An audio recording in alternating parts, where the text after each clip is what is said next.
Hi from Scotland. There's a couple of them.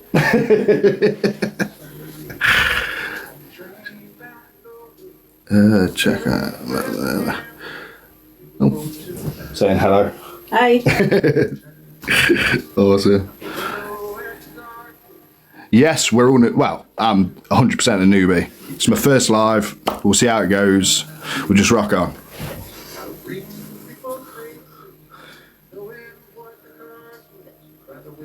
A lot of Scottish support. It's real. Yeah.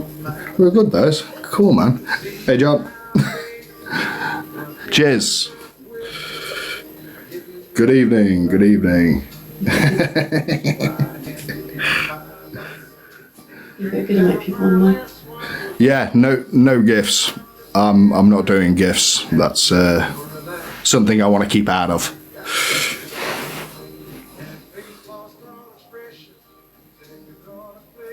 Hi. It says invite Scottish bird to join, I think. Yeah, it's okay. Yeah. It's alright. Oh, I mean, yes. I can't do that. I can't forget. I'll be honest with you, it's one of the first things that I did was go straight down to the gifts, turn all that malarkey off. 18 plus, obviously, peeps. Let's keep this audience mature, and then we can have a mature conversation about things. Yes, I did remember to turn gifts off. Can I press things here? Do you know because it's popping up here? Yeah. Should I just press that? No, you don't want to invite people in just now. You're going to do this and then invite. Oh, wow. Okay, cool. Is that what that means? Mm-hmm. Right, gotcha. Learning the ropes, peeps. Hey, Ireland. Thank you for being here. So you've already got somebody reporting your live? Oh, we've got one report already. Fantastic. Give your intro. Go for it. Right, boys and girls. Love a little bit of Keith Rogers. So, what we're talking tonight and what we're talking about, let's be respectful as much as humanly possible. And also, let's keep things not straight PC, I'm not into that, but let's keep things moderate. Language, can we keep things down? But I'll always let everyone speak. There's not going to be no blocking, no muting, no putting, anything that can stop what you need to tell me to come out. So it comes out in the ether, but respectfully. You see the pin comments? Yeah. Oh.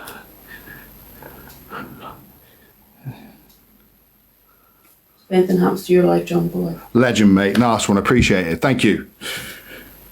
Mute. Pitta. Well, she's not here yet. Yet.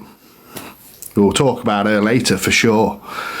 So, yes, like I say, it's not here to harass, bully, go after. I don't want anyone going after the name's Luna after this, because this is specifically about her.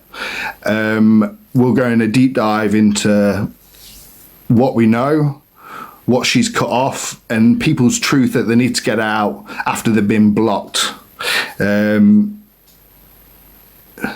Awesome, yeah. So we'll start off with, I think, why I'm on here. I'll give you a quick 2 minutes. I've been listening to The Name's Luna for about 2 years now. And I hear it in the background because my wife was a big supporter of hers at the very beginning. And I thought it was well and good, but there was things that I started to hear, then I started to talk to my wife about that she started putting in as like facts about medical issues and about measuring up with people. And I just heard little bits of it.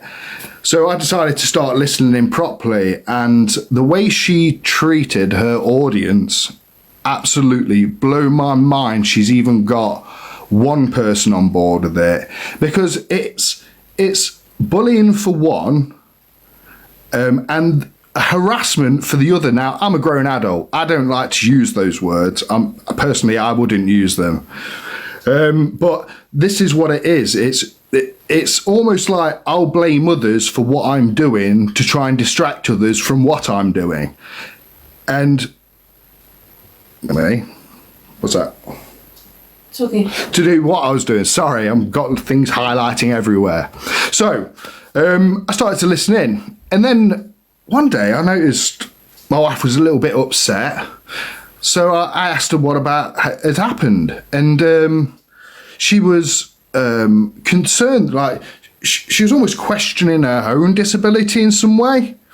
And it was because the name's Luna, as she was talking about her illness, cut her off. Says, no, you haven't got it as much as me. I've got this more. This illness isn't as bad as mine. This is what you should know. And also, like, you should learn more. Like, really patronising.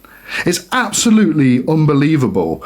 And I thought that might have been a one-off. But listening to all my direct messages you lot have been sending me, this is not a one-off. This is almost like a blight on TikTok. That's a pit of almost misery, because you go there, you want to go there to interact, but instead you get berated. Yes, she is. Thank you for asking. Thank you ever so much for asking. Yes, she's fine. Reality hits though when you start looking, you start realising, hey up, because maybe her condition, what she said, doesn't really correlate with the medical information that's being put out. To do with that, I believe that like some people do, they read a lot of information and then time goes on. Now, the specific illnesses we're talking about, yes, my wife she's fine, thank you. She got over it very well. She's fine. Yeah, nothing wrong with her. Bless your hearts. Thank you all for asking. For a wifey review. Wifey reveal, everyone. There you go. Yeah, she's cool. She's cool. And it's like I say, it's the trying to equate other illnesses, which is real strange. Is trying to equate the other illnesses, and you just can't. So the fact she's giving out this advice, and wrong medical advice, I might add, and misinformation. That's it. And the misinformation she's putting out. John's just clocked who I am. Hi, John. Yes, mate. Yes, she is. Yeah. It's key, really, to all this. It's time to correct the wrong and put out there the good.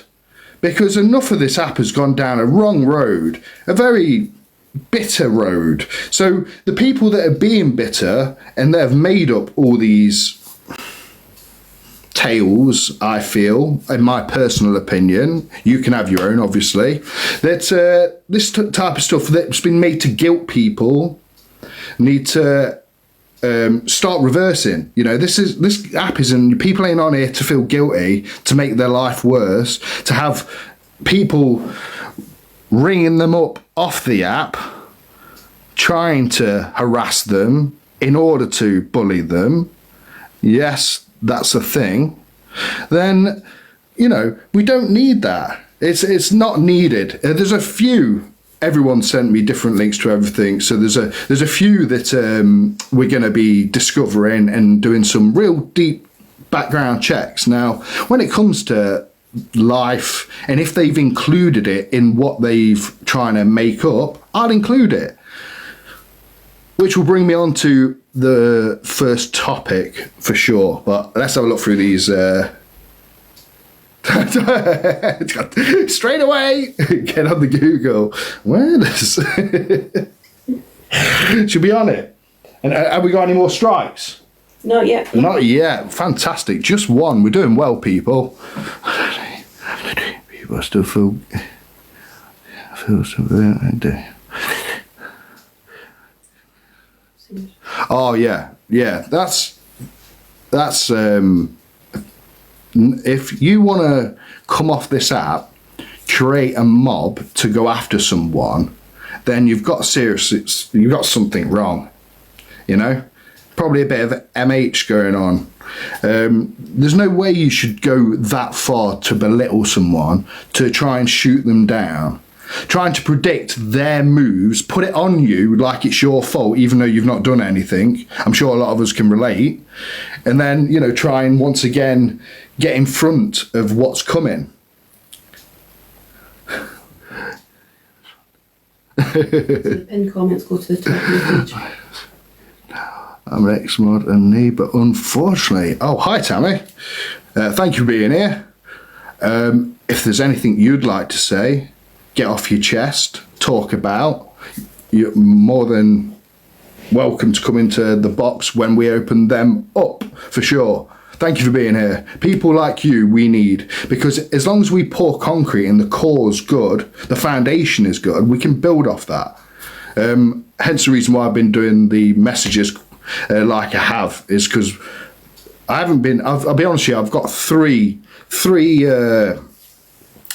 violation things, all been appealed, and I've won the appeals, but they've all been from that direction. So it's not exactly hate either, but it's overcomable. Like what she does, she tries to like swamp you with stuff. I've noticed she's a bit of a swamper. Not one thing, another, then it's another, then it's another, then it's another. It's constantly going, and you're still trying to work out the first one. So Griff's asking, will he be able to come in the box? Yes, mate, it will be. Griff. Welsh Griff, yes, of course, mate. Everyone that I can fit in and talk and about their experiences, for sure, yes. I've just... like I said, I'm just working it working it out a bit, Griff. So that's a tongue twister for me. 100.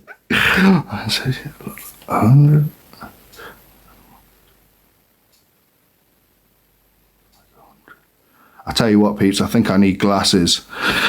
They're going very quick, the comments. Yes. Swamp the messages, wow.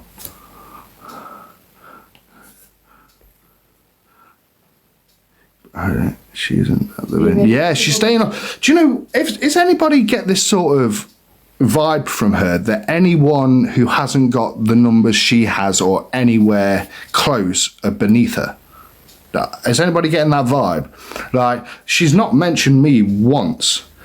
Not once. And I'm surprised at that, because majority of my context is about her. But there's nothing incorrect, I don't think, there, that she's able to... Like, I put a picture up of myself, and she seems to go after people without pictures. Like, I don't... that's something that baffles me as well. You're behind in the comments. Oh, wow. There we go. Yeah, sorry, yes. Sorry. Oh, God, shouldn't I be saying you don't got any... She's the one who does. Yeah, I think it's my... I've got saggy eyelids syndrome, you know. They sag. And then you're ready for people to join the boxes. We've got some people waiting. Yeah, well, yeah. I think we're going to open up. Anything else before you open?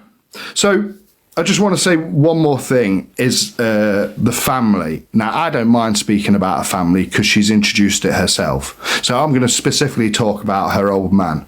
Her old man, she's been using it like there's some sort of hereditary type, ME type thing going on, like her old man's got it. So, but that has never been the case. She said this multiple times, that her old man has got ME. Now, he's got a bum ticker.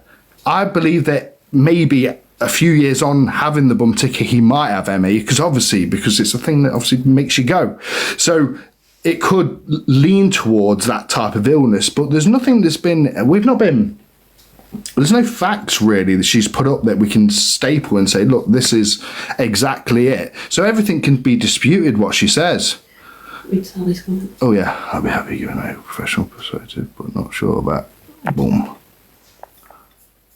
Oh, there you go. Just happy to give advice, but not sure about coming in the box. Oh, that's fine. Yeah, cool. If you want to, any advice on drinking and tramadol and excessive tramadol use and painkiller use for people that are, like I say, taking those sort of medications, that'd be awesome. That'd be wicked if, you know, the more people know, the better. It's not held. By the way, if anyone's from her side that happens to be in here, like that amount of drug taking, whether it's prescription or not, and drinking alcohol is a no-no. Do never drink on painkillers.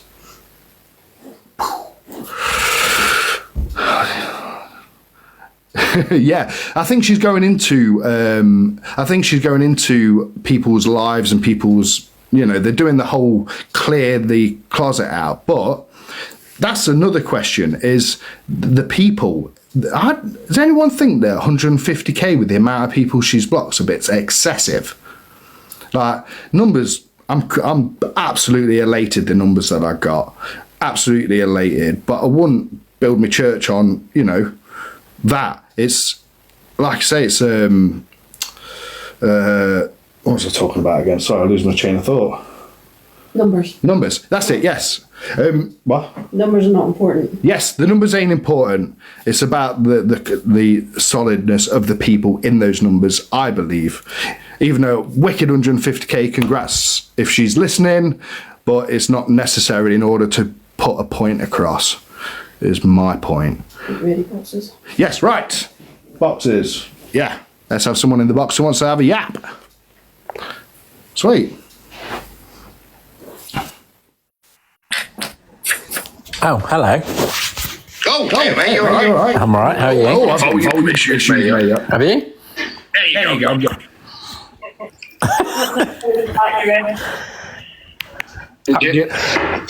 What? She's Laura. Jesus. I've seen Laura pop up loads of times, but I didn't know that it was related to you. Yes, mate. Oh, very nice. It's echoing, is it? Yeah. Okay. Hold on. I'll come back out. Legend. Oh. Gemma's coming in. She's another. Hi. Hey, you're all right. Yeah, you. Oh, the echo's gone now. It must have been John. Yes. Let's blame John. Awesome. Thank you for being here. What would you like to say? Obviously, I'm an ex-mod. Oh, yeah. Oh, how long? Where from? Where from? Earlier or later? I went to a birthday party. Oh, okay. And how did that go? I've actually met Annette. How is she personally, like, off of TikTok? She comes across very, very nice. Right. I can't say she isn't a nice person when you meet her, because she does, like as John says, she comes across as a lovely person, that she cares about you. What was it that drew you to her or being a mod of hers? Was it a medical reason or just the flow of traffic? I came across her on TikTok. I've been on TikTok since lockdown, like I think most of us have. Okay. I was scrolling one night, and she came up on my FYP, and I just sat and watched her silently for a while. And then she started talking about, well, she's got a bird, obviously. I've got birds as well, so it just kind of took an interest when she saw Luna on her shoulder. Yeah. And then she started talking about a PCOS. Is that how you say it? I think so. And an ME. And I just kind of felt sad for her, because there was obviously people in the comments saying nasty things. And I started sticking up for her in the comments then. Don't speak to her like that, and da-da-da and all the rest of it. And then she made me a mod. I was a mod for quite a while, but I felt like I had to be there. Every live she was in, I had to be there. You feel like I can't explain it. Did it feel like a job to you? Like you had to sort of be there and turn up? Or there was a concussion of some type? Yeah, that's exactly what it's like. And then obviously after the party, things went sour. She basically said there was a mole in the mod chat. And it was, yeah, the mole. Let's not, we hate that word now. Kind of quiet. And Yeah. it all got blown out of proportion, basically. She tried accusing everybody. We've got a little friendship group now. which is the only good thing about what's come out of it. Me, Stephen, Griff, Emma, Harry, and then there was Josh as well. Now, Josh got heavily accused. It actually said Josh's mental health. He's not on TikTok anymore, he's come off it. But Josh was very, very poorly mentally through it all. It was horrendous. Gemma, I know this is a really serious point, but because Scottish Bedpan's coming here, we've got to do something, okay? Peter, mute! Peter, mute! Peter, mute! Peter, mute! Oh, it should be a meme. Mate, are you coming up? Yeah, so, and it obviously affected my mental health as well. I was studying at the time to be doing nursing. It really messed my head up for quite a while. Wow, that's absolutely amazing. Thank you for your story and that. It seems to be a common thread, this of lifting people up and then just slamming them down and then leaving them. It's not a nice thing at all. Not a nice thing at all. I feel sorry for you. I really do. I don't know how she has all the time in the world to like do this sort of stuff with all the visits to the where is it she goes, John? Is it the theatre? Theatre or whatever? The theatre. Hey, That's the one. Hang on a minute.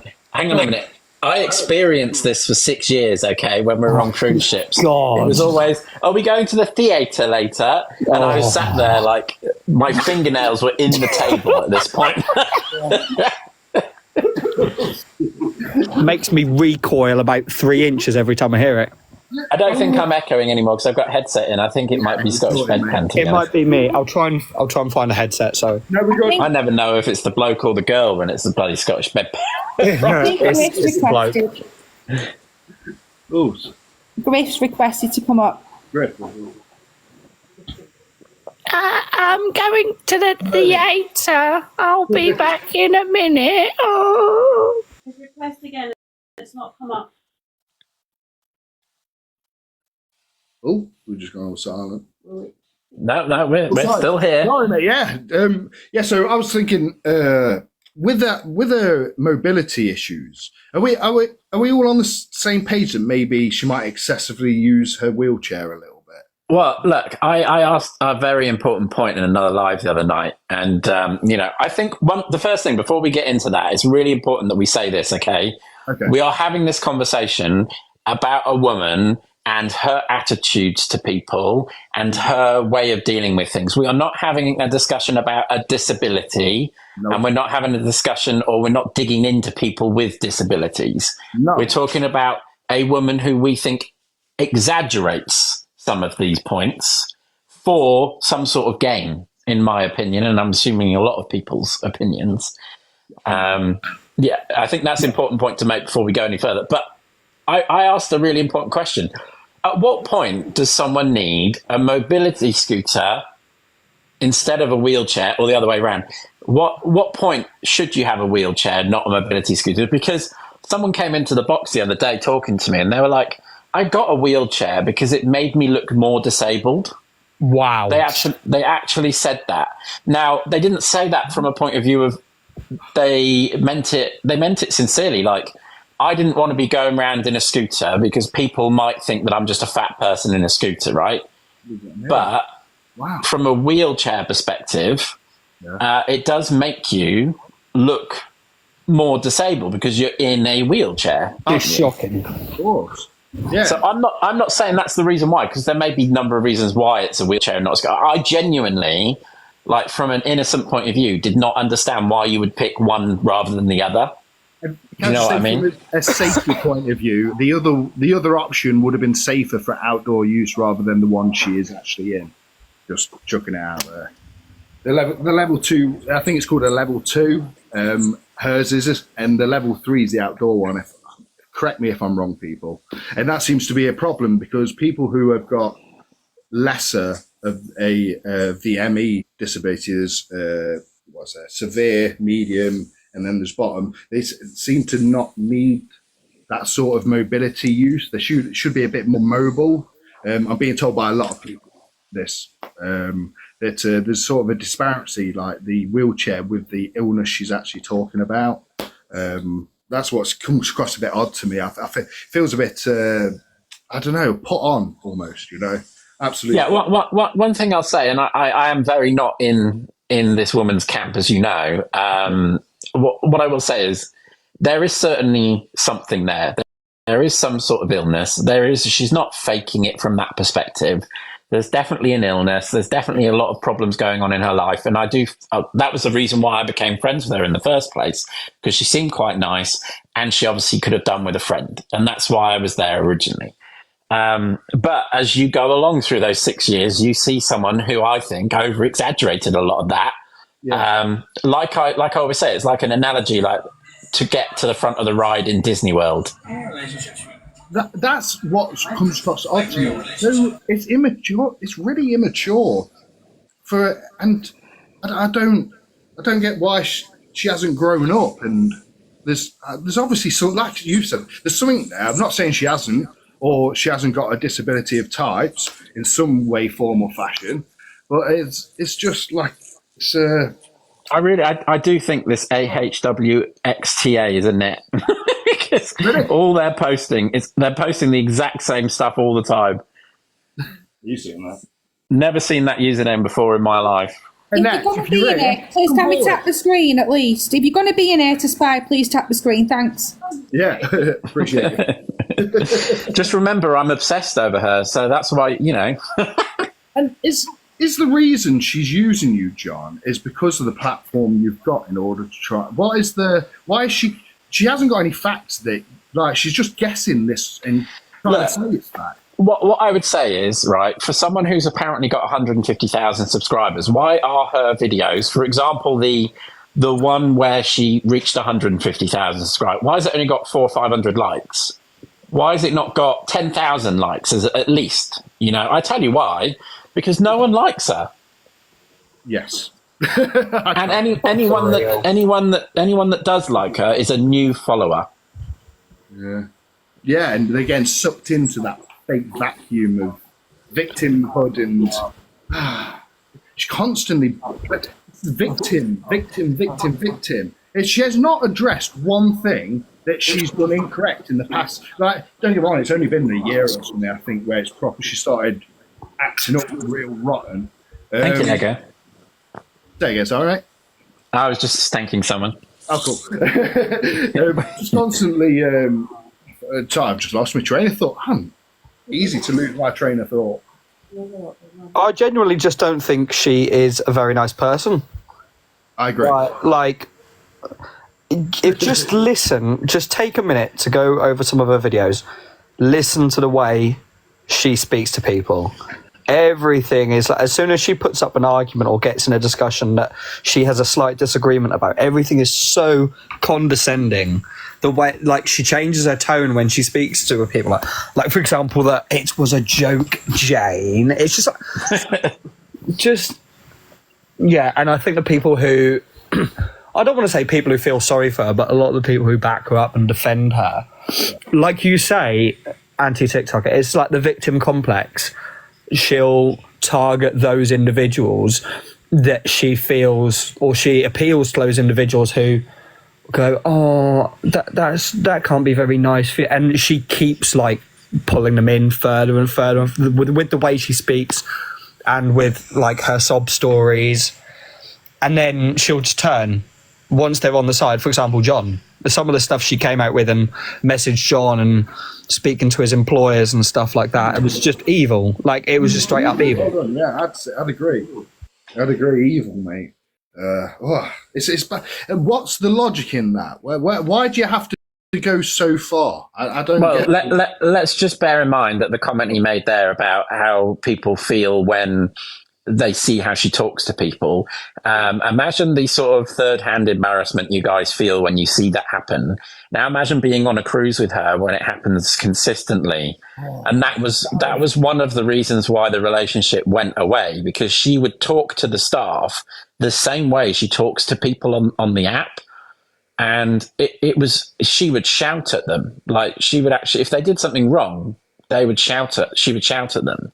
And I went on I don't know if you remember, I went on the cruise the 2 weeks after she went on the exact same cruise, on the exact same ship. and I did a few jokes. I posted a few videos. I genuinely went round and spoke to various members of the crew, and I said, was there a TikToker on there last week? Very loud and obnoxious, and they all knew who I was talking about. I didn't even need to show a photo. Oh, it's a wave that just follows her. But also, how'd you get... I don't get the moaning around the world that she did, because every stop she was just stopping moaning about stuff. But then all of this influx of people, is that like a niche on here? People who go around the world moaning about how disabilities are not around the world properly and you need more aids. What's that all about? Hey, babe. Oh, who is it? Griff. We're trying to get you in, but we just can't get you in at the minute. It's not connecting up. Yeah. Hello? Hello, mate. Hello, we can hear you. Hello. So you mentioned about the workplace as well. And I think this is a really important topic, Yes, I've gone too far sometimes with my videos, and I've openly apologized for those, and I haven't repeated those mistakes. And some of those could have been seen as making fun of a disability, and that's not how I viewed it when I did it. But, I do see how some people could have seen that. So I apologize, never recreated those again. And so I accept when I do something wrong, which is, a far cry from what she's ever done. Wrong. But but the important thing here is when she contacted people outside of TikTok to target my workplace, to affect my life, to send the police round to my house. The policeman came to my house, and I said to him, have I done anything illegal? And he said, no, but it would be, my recommendation would be you stop making videos. And I said, well, I've done nothing wrong. So why are you even here? Right. I can tell you why they were here, because they would have had multiple phone calls as it was happening. Oh, he's made another video about me again. All this stuff. So they had to do it because they would have just been inundated with nonsense from her otherwise. Because that's how she gets. Process, John, right? You had to go through a process at work to sort of dispel this type of rumor, right? So it's put you in undue stress. Well, right? I tell you exactly what happened. So there were a couple of things that happened. Number one, the guy from the charity that I did a video on, which, by the way, promoted gambling, as it was very clear, and I showed evidence of. I've never said anything that I've not shown evidence of, as you've seen in my videos. I literally did a live saying, I don't know if this is a scam, but he is promoting gambling, and I think that's wrong. He didn't like that, so he targeted my workplaces. How did he get that information? From Annette and Nick. He got my name, address. No, I've got screenshots of the messages where they sent it to him. They actually did it. Didn't you do that on a live as well? You put that up on your live. I have. There's a video on my channel where I actually show this proof. That live. Yeah. So she and him and a group of moderators all were chatting together about the best way to get back at me. And what they did was they shared my personal information. They were sharing my Facebooks between them all. They were sharing where I worked between them all. They were getting email addresses of my bosses so that they could share them in the chat. They then, not only did this bloke from the charity then contact my work, it was actually a company I own, so it wasn't really a problem. But they, instead of contacting from the charity, somebody pretended to be a concerned public citizen and emailed in saying I was bullying a disabled person and I was bullying her over her disabilities, and how disgraceful is this? And then followed it up with 2 other emails or whatever into the company to chase it up. I had to have an internal meeting where they went through it with me. And effectively, there's not a lot that a workplace can do in those situations because it's outside of work. I don't talk about my work for that reason. And we can't talk about on here what you do in a... I can't. I used to talk a bit more openly about what I did, but I don't anymore. Now, one of the companies that I work with, they're regulated by a body, right? So, like how a water company might be regulated by Ofwat or whatever, or Ofcom and, those sort of things. I'm not going to say which regulator, but basically they also contacted the regulator and put a complaint in against me. And so the only option I had at that point was to report this to the police. So I had to report the fact that they were making these claims to the police. I had no choice. I had to do it. So they've now got all the evidence of all these screenshots. And they're obviously looking it up now and looking into what happened. You know what the police are like. It takes them 12 months to even decide if they're going to say hi to you.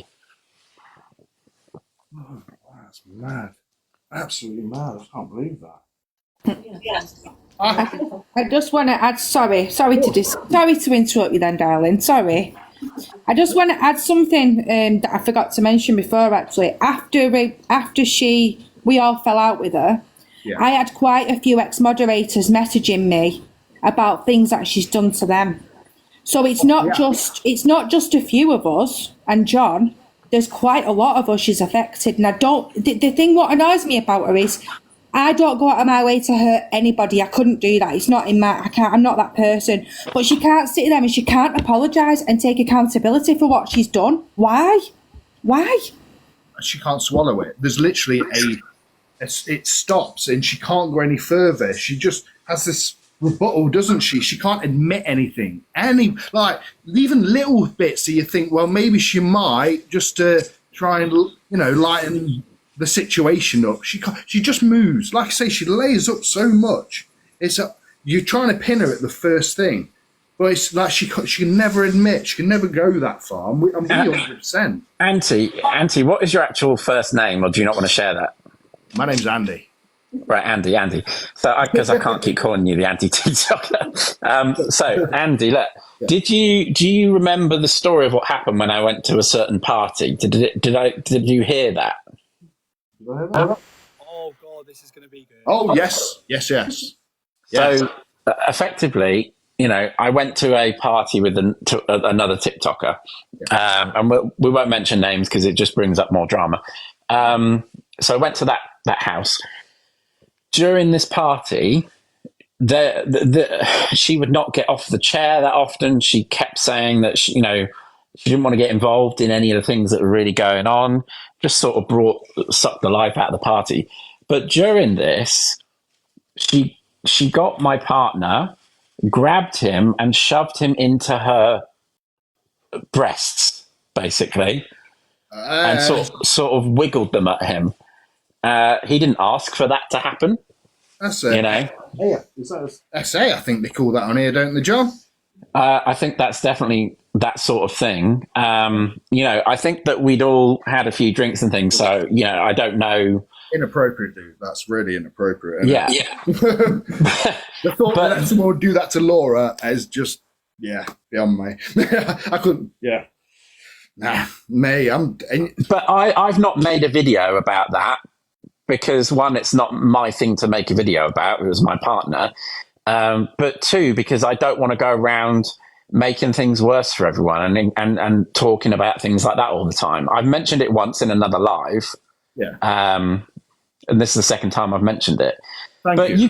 You can imagine what, like, being on a cruise ship with her, having her talk to your partner a certain way and treat him a certain way is infuriating. Imagine, how your wife felt about some of these things and she wasn't even spoken to directly, right? Exactly. Now, imagine how angry you would be if she spoke like that to her directly in front of you, and you're supposed to be a friend. Is there any issues that she's got here that are coming forward? Do you think is she got an issue with people being gay? Maybe is that an issue for her? I never used to think that was an issue.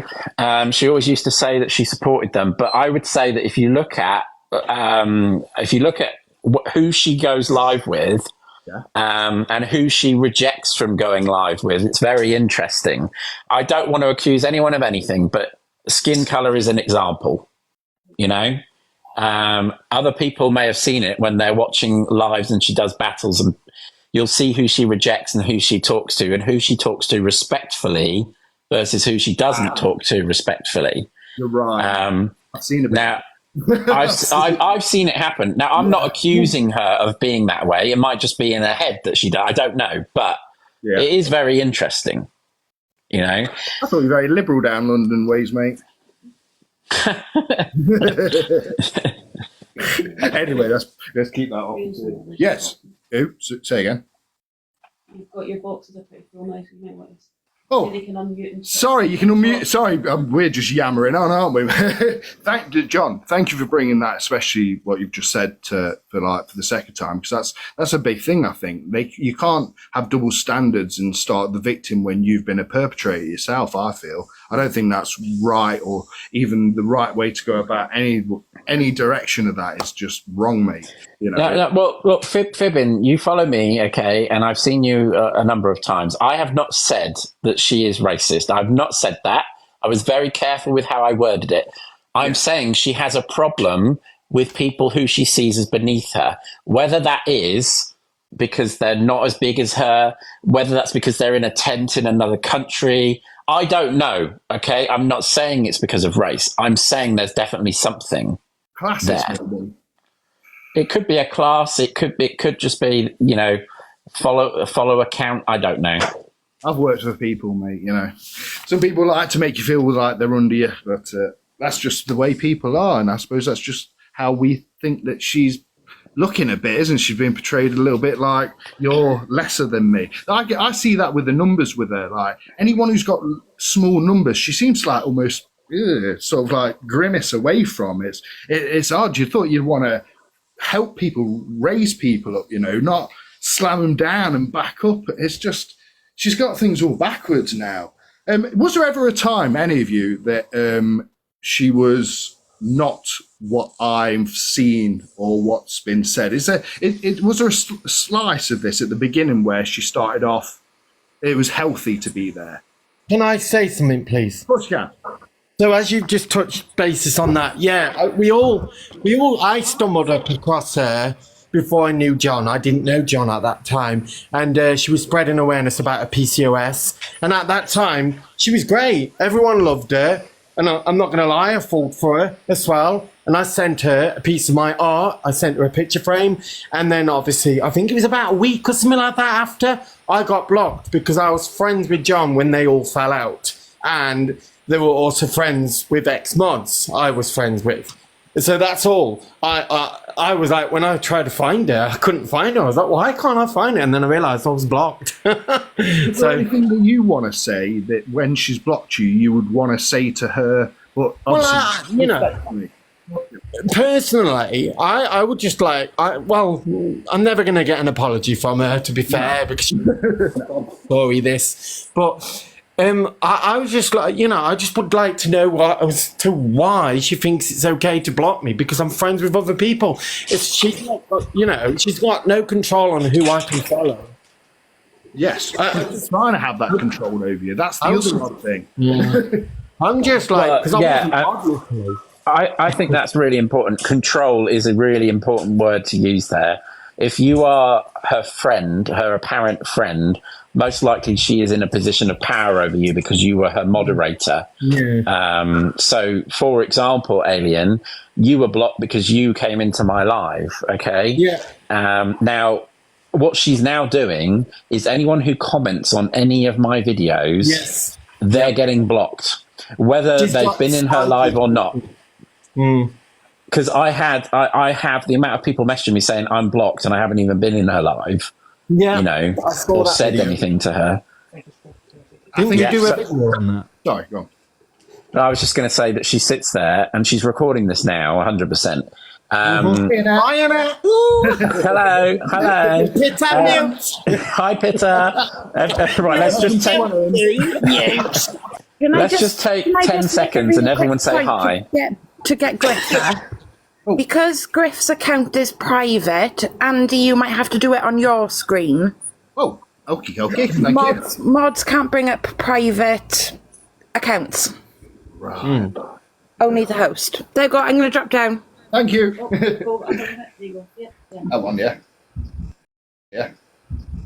But anti-TikTok, get your name wrong then. I called you Auntie then. I don't even want really an apology from her. I just want an explanation as to why she's done that after I donated her my art, and then to get blocked just because, I'm in John's life and I can follow and watch who I want. And then you're talking about artwork. Annette done like, for her subscribers, she did like a painting off the canking. She bought one and she was gonna give it to a subscriber using one of the wheel things. I won it and she didn't send it to me because she didn't know sending it. She didn't get a cut. That's rude. Or a birthday presents that people sent to Annette for Griff never received them.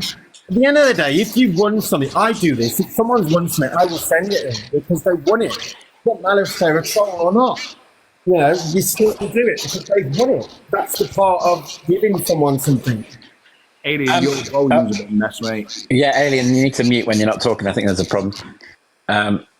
Yeah, everyone mute when you're not Everyone mute when you're not chatting because it gets messed. I put a pair of headphones on, so it's okay now. So look, I don't want to take over this live. It's your live, okay? No, what I do want to do, if Griff would allow me, is tell a little bit of Griff's story. Because I think that's a really important one to talk about. Griff, can you either unmute and say yes or no, or type in the chat or whatever if you're happy, or If you want to, you probably better coming from you, the way you kind of word it. okay. And then if I say anything wrong, can you stop me? Okay. Yeah, because Jen will probably do that as well, because one of us is probably going to remember it all. Yeah. Okay. Perfect. Because when she was saying about me on her live, she blocked me a couple of times before, like maybe a day or two beforehand. So when she's in her live talking about me, I didn't know about it because she had blocked me at that point. Yeah. Okay. So basically, Griff was part of Annette's sort of mods, I guess, or part of her friend group, and had been for a little while. It was sort of I think it was her birthday, if I'm right. Okay, I think it was her birthday. And she was going to Annette was basically going to send a selection of presents over to her. Yeah. So they did. They ordered it through Tesco, like the food delivery thing, and they sent it to her home without telling her that it was coming.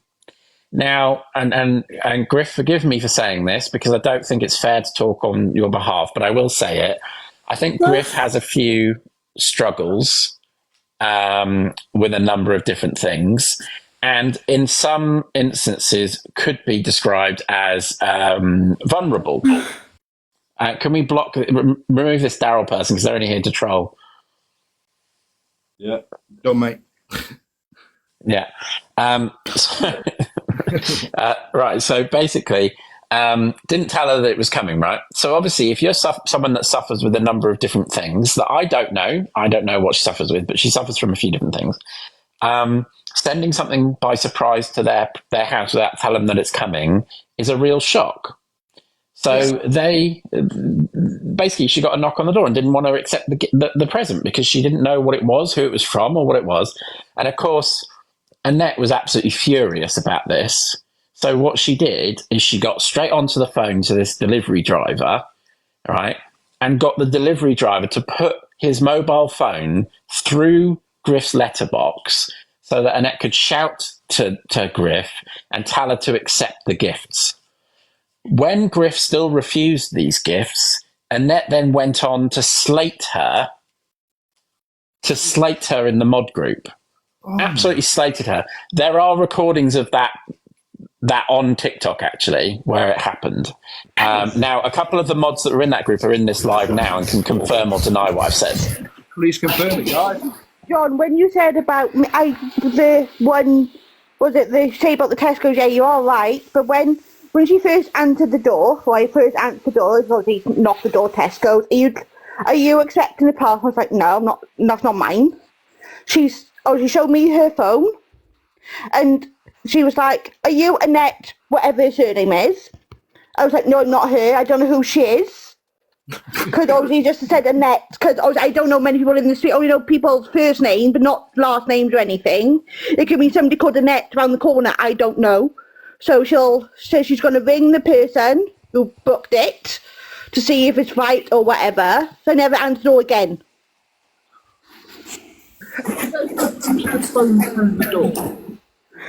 Yeah, and at the time, because I'm not going to... Because I've got a little bit of autism, where I need things not surprised. Like if somebody said to me, Tesco's is due between, like, Tesco's would give you a time slot between so-and-so time. If I'd known it was coming between then, I didn't want to know what it was. It was a surprise. I would have fine. I just wanted to know it was coming. Because I was rushing to the door, I kind of weed myself, because that's me, my bed. And then by the time when she knocked the door, like, so I shut the door, and obviously she was phoned Annette, I jumped in the shower. And obviously she had gone out, and done the delivery or whatever. And then I fell asleep then. But Griff, the worst part of all this is that... Sorry, Griff, you might have to mute again because it's quite loud. The worst part of all this is that they knew that Griff was like that. They knew that. They'd been friends with her for a while. They'd all been talking in the mod group. So the true colours of Annette comes out when Griff didn't want the parcel. It was the slating of her afterwards that I have the problem with. You know, the fact that there was this long voice note with Annette turning it on her and saying Annette's upset. Annette's upset this parcel wasn't accepted. Well, no, it's got nothing to do with you. It's to do with a vulnerable adult and the way that you treated them. Yeah. Wow. That's absolutely incredible. To think that could be that. I can't believe that happens. Seriously, that type of behaviour off this app, to go after people personally. It's amazing how many times she's done this, and she's never been pulled up for it, really. Like, and don't forget, John, that she got the delivery driver to go to Griff's neighbour as well. Oh yeah, and they talked about whether they should ring the police or the ambulances as well. She did call the police. She called South Wales Police. So she raised a concern as well about her, just because she wouldn't answer a parcel. Oh wow. So now this poor lady who's struggling with anxiety and autism because someone came to her door unexpectedly is now getting the police going to knock on her door for a welfare check. Seriously, my head's blown tonight. Oh man. But these are the important thing behind these stories is so that you understand that this person who says she's being bullied constantly is actually behind the scenes a different person to how she portrays. And I think that's really important. And then when I would answer the door, she got every single person from that group to try and ring me. Can I just add something? Please. Oh, this is absolutely blowing my... I'll be honest with you, the amount of DMs I've got with this exact story going on, I just... Like I say, it's unbelievable to me. Stuff like this really does. Because I've only been on this app a little time, Pete, so... This is all new to me, all this type of stuff. That is real. I don't want to put a label on it. That is, it's just inappropriate, isn't it, guys? Like, this is, act is inappropriate. Oh. You know the way Annette's behaviour is anyway. In fairness, the way she acts sometimes, I don't think she realises what she does is also trolling herself. Because she's causing the trolling, because she's creating it herself as well by doing things like contacting workplaces and treating people not very nice. She's also a troll herself, in a way. Yeah, she introduces it to herself all the time. She never gives herself a break. Is that deliberate? Well, I don't know. Can I just ask if you could add that Charlotte YB crew, please? I think she would like to come in the box. She's been also, you've got Harry in the box as well, and I think, correct me if I'm wrong, but Harry was sent her a load of skincare stuff. Is that right? I might be wrong. Yeah, that's correct. Yeah. So another story where another person who sent her a load of things for free is now blocked and is demonized for being... were you one of the moles, Harry? I can't remember. You're the mole, Harry. I might as well tell you my little story, then I'll drop off. But yeah, no, I watched Annette for quite a while as a silent watcher. I'd lie in bed and just scroll on her live at like midnight and just watch her for an hour before I went to sleep or whatever. And, I watched for a while, and she got a lot of hate because of the way she looks. And I remember watching one live, and people were giving her a lot of hate. Why don't you use skincare? Why don't you, try and improve the way you look or whatever? So obviously skincare and all that stuff being my background and whatever, I messaged her privately and said, look, I don't like the sort of hate you're getting. I'd love to send you some products. So I did. I made her a box, and literally the stuff I sent her, was well over, we're talking £300-400 worth of products. Oh, because, well, I have a platform on Instagram myself, so I get a lot of stuff sent to me for free. So I didn't pay for a lot of it, but, I put a massive bundle. I sent it to her thinking, that's a really nice thing. She accepted it, obviously. There was a lovely card in there. She, showed the products off or whatever, and then a little while after I was asked to join as a mod, which I have my own life, I have my own thing going on, so I was like, it's not something it can't be a full-time job for me because I just don't have time for that, but I was like, sure, I'll support this person because I felt sorry for them, so I did.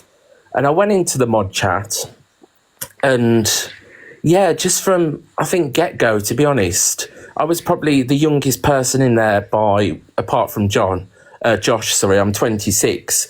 And a lot of the stuff, the conversations that were had and the things that were said, I was like, as a 26-year-old, the youngest person, you'd think, I'd probably be a bit mature myself, being the youngest person. Some of the conversations, the things that were said, I'd used to sit there and think, oh my God, I can't believe this is going on. It was Sorry, Harry, is that because there were younger people in the chat, or is it... No, it's just like the whole mentality. It was just... I don't know. I don't understand horribly, but it was just very childish and just... Yeah. Even as a young person myself, I sit there and think, oh my God, these people need to grow the fuck up. Do you know what I mean? It was that sort of environment where it just felt uncomfortable because it was very, immature and just... How many were you? How many what, sorry? How many mods did she have, or did she have groups of people? I mean, the mod chat I was in, I can't give it... I think this is my favourite part, Harry, where she's got an outer circle and an inner circle because of how paranoid she is. It's the different tiers of the cult. That's it, exactly. Going back to Harry's parcel that she sent to Annette, me and Gemma both asked for Harry, send us all a... Was it you sent us a box, didn't you, Harry? Oh, yeah, that's right, yeah. But obviously, because I knew that was coming, I knew that was fine. It was a surprise parcel. I paid how much ever it was. Yeah. And then, obviously, whatever come. Same as if I didn't Annette do that, like you would do with a family member. I sent Griff a parcel, and she knew it was coming, so she happily accepted it, do you know what I mean? Yeah. But, back to the mod chat, sorry. I think... the one I was in, which I thought was the main mod chat, but it turns out there was another 5 main mod chats outside the mod chat I was in. But I think there's probably about 11 of us. I'm not too sure, to be honest. But yeah, so I was in there for a couple of months, and then all of a sudden, apparently there was a mole in the group chat. Initially, I wasn't accused. I was, a bit of an outsider with it all. And the youngest person in the group, Josh, who I think was 21, who I even said to Annette, I messaged her privately and said, Josh is a young chap. He's probably, lovely guy, really lovely guy, but probably a little bit immature to be in this sort of environment. Do you know what I mean? So, I voiced my opinions and said, maybe you shouldn't be having 20, basically people just after their teenage years in a mod chat with lots of adults talking inappropriately and things like that. And then all of a sudden, Annette started asking Josh to start messaging John and befriending John to get information back off him, which obviously Josh, being the young chap just wanting to please and liked a bit of drama or whatever, happily did. And then obviously that happened. I don't know what conversations him and John had or whatever. But then all of a sudden this mole, there was a mole and chats were being leaked. And because Josh had that contact with John, which he'd been pushed to do and was told to do, he was automatically the mole and was targeted every single day for like a period of 2 weeks There were multiple mod chats made about him. I was pulled into mod chats with Josh, like with Peter, who Peter would openly say in a group chat with me and Josh, no, I know it's not you, Josh. But then we'd see screenshots. She'd be in another group chat saying, it is Josh, it's 100% Josh, and all this. And Josh got a lot of hate. It was very, very intense. So in the end, it all just got, like, for me, it all just got a bit too much. So in a group chat, I sent a message. I said, basically, and it was to everyone. I said, basically, you all need to go and fuck off. And Annette, you need to grow the fuck up and stop acting like a child. I'm gone. And I removed myself from all the mod chats, and as far as I'm concerned, I was done. But then she went on live and she read my message out. And although I had the message saved. Well, hold on, Harry. She doesn't read personal messages, if you remember. She doesn't show personal messages. But the message, in that message, and, the others can vouch for me, I told everyone to fuck off.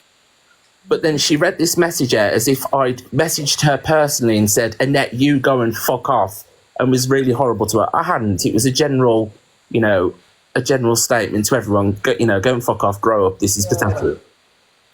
She read my message out, and then she made threats online that she had she didn't say my address, but I knew she had my address because I'd sent her a parcel. It had my return address on there.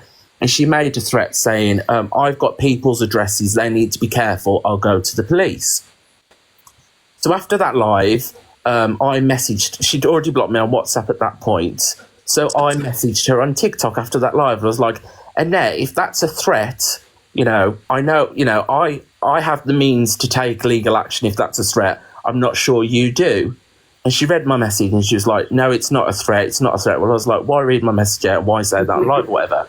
I was like, can you call me and we can have an adult conversation and we'll, end this or whatever. And she called me and it was just all about Annette, and it was how she wanted to unalive herself and all this stuff just to make me feel guilty, even though I'd been getting like 30 calls off anonymous numbers after I told her to fuck off.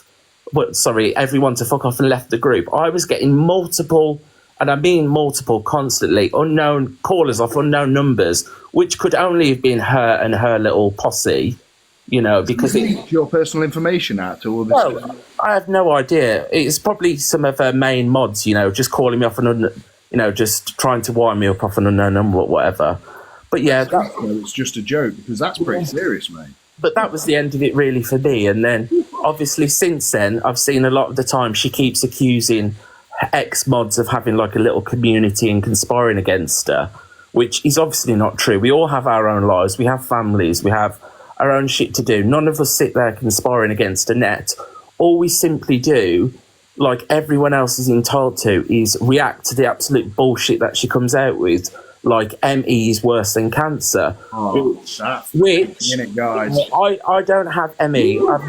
I don't have ME. I've never had cancer. So, but I've had a father. My dad's had cancer. That was pretty intense. People have cancer who in wheelchairs don't have limbs and run marathons. But then someone who's got ME sits in a wheelchair and can't do anything. So I think it might be an awful illness, I don't know. But I think, you're a product of your own, your own creation, really. She sits and she just perpetuates this story. I'm chronically ill, which you might be, but that cannot be your life. Like I said, people run marathons with one leg, no arm, just push yourself and stop feeling sorry for yourself. And be honest and straight up, and then you wouldn't get so much hate. Now, Harry, you made a number of points there that sound the same as everyone else's story, and I think that's an important point to make, is that our stories are all pretty much identical, and yet there's still no learning from her, and she's still dangerous because she's got a large platform on this app. And I think, some of her very close friends... It is dangerous as well, because I'll be honest... I have autism myself. I have Asperger's, so I'm a bit of a loner, really. I don't have many friends myself outside of whatever. So I was drawn in because I could kind of relate to her. I'm a bit of a loner. I don't have many friends.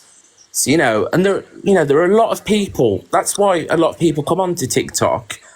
So, a lot of people are vulnerable and they get drawn in, and it's just, I just think it's very dangerous. And I said yesterday, it's almost like a cult.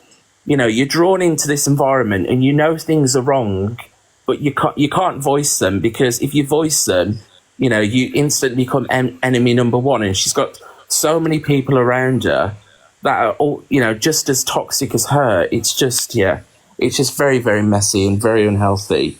Can I talk about the friends part of it, because I think this is important. It sort of follows on from what Harry is saying. Yeah, please.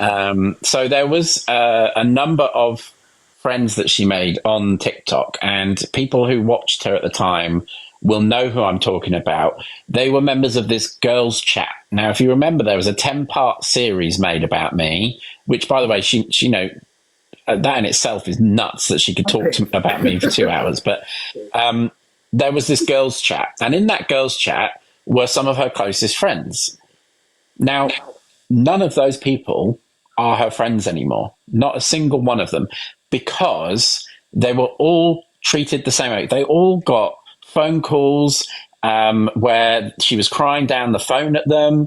She would then disappear from answering her phone to make them worry. This is one of the worst traits of someone, when they make you worry about them and then don't answer the phone. I hate that, right? So she was doing that, and they were having to phone ambulances to go and check on her. Now, these were people that were very close friends of hers, right? And you will have seen them around if you were there at the time. One of them used to gift her an awful lot. One of them used to be in the lives an awful lot. Another one of them was another creator on here that used to go live with her all the time. Where are all the creators that used to go live with her? There's another one for you. I can tell you where they are. They all know what she's like now. That was one of my questions, John, was why do all the creators seem to keep on running away from her instead of embracing what she's trying to promote? Because if she came on and promoted it, and did it in a fair way, like a normal human being would, okay? If I had one of those conditions and I wanted to make people aware of them, first off, I wouldn't talk to you like you're a 5-year-old at school, right, to make you listen to me. I wouldn't then degrade people who didn't understand. I would actually just tell you about my condition. I wouldn't then try and make you feel sorry for me and tell you every single day how much pain I'm in, all that nonsense, because I would focus on the main points of that illness or disability and let you know about it. So that way I'm actually being a good advocate for that disease or disability. But what she does is, obviously, as you know, treats it in a certain way, acts a certain way towards people. And if you disagree with her, you're blocked or you're removed. And so all of those creators that were trying to get a part of it and involved in it now stay well clear of her, because they were all mistreated. They all seen the way that she spoke to them. They don't want to be involved in the negative drama. Yeah. Because they've got their own platforms that they want to focus on. Yeah, and sorry, just to interrupt, just to talk about that Josh again, that young guy that was a mod. I mean, he got a lot of hate, and it was a lot. I mean, in the lives, when he was modding, people were making fake accounts using his name to pretend it was him. Because, causing so much drama, pretending he was the mole. And it got so intense to the point where he left all the chat and, she had absolutely zero evidence that it was Josh or it was anyone. But not once has she said, oh, maybe I should apologise. To me, I just think... I don't know. I just think Harry, that is because every single time someone comes to her and asks her to apologise or tells her that she's done something wrong, you're excommunicated. You're no longer a part of that friendship group. Yeah, well, no one who calls her out for a bullshit is a friend of hers anymore, because she doesn't listen. But, and as well, like, the people around her that she classes as good, her main mods, I think to myself, well, she calls them friends, but to me, a friend in real life is someone that would come to me and say, Harry, you shouldn't have said that. That was a bit, that was wrong. Maybe you should apologise. But she has no people around her like that. And to me, I think they're not real friends, because real friends will tell you when you've done something wrong, not be scared of you. They're not real friends. And it's just, she's just, I don't know, taking too much medication or what, and she can't see the people around her. Now she's got this whole new group of yes men around her now, hasn't she? She's got this new group of people going in the box. She's made them mods because they're nice. She'll do subscriber only mode because that's the only way she gets nice comments. She deletes all the negative comments from her videos because she wants to portray herself a certain way. And like this cancer thing that she says is not her opinion, but she has the article pinned on her link thing on her TikTok. Could I speak on that, please? Yeah, please. Yeah, go for it. I've recently been diagnosed with ME. ME is an undiagnosis almost. It's ruling everything else out. And so it's quite easy to get diagnosed with ME. I'm still wanting to get... sorry, I'm just sitting up. So I was late to this because I was asleep. But ME, you know, on its face value, people probably know it as chronic fatigue syndrome. And I am currently in some of the worst months I've ever experienced with it, and sleeping up to 23 hours a day sometimes. I'm a single parent, and I'm a home educating single parent, and I'm doing my PhD part-time, so it is unbelievably difficult. I would never in my life compare it to cancer. What I think the point she was trying to make was that having a chronic illness has its undulating ups and downs, and that it's there's no end date to it. I think the other point was that when people hear the word cancer, I didn't watch the whole thing because I found it too disgusting. I didn't. One moment, Luca, I'm on the phone. Sorry.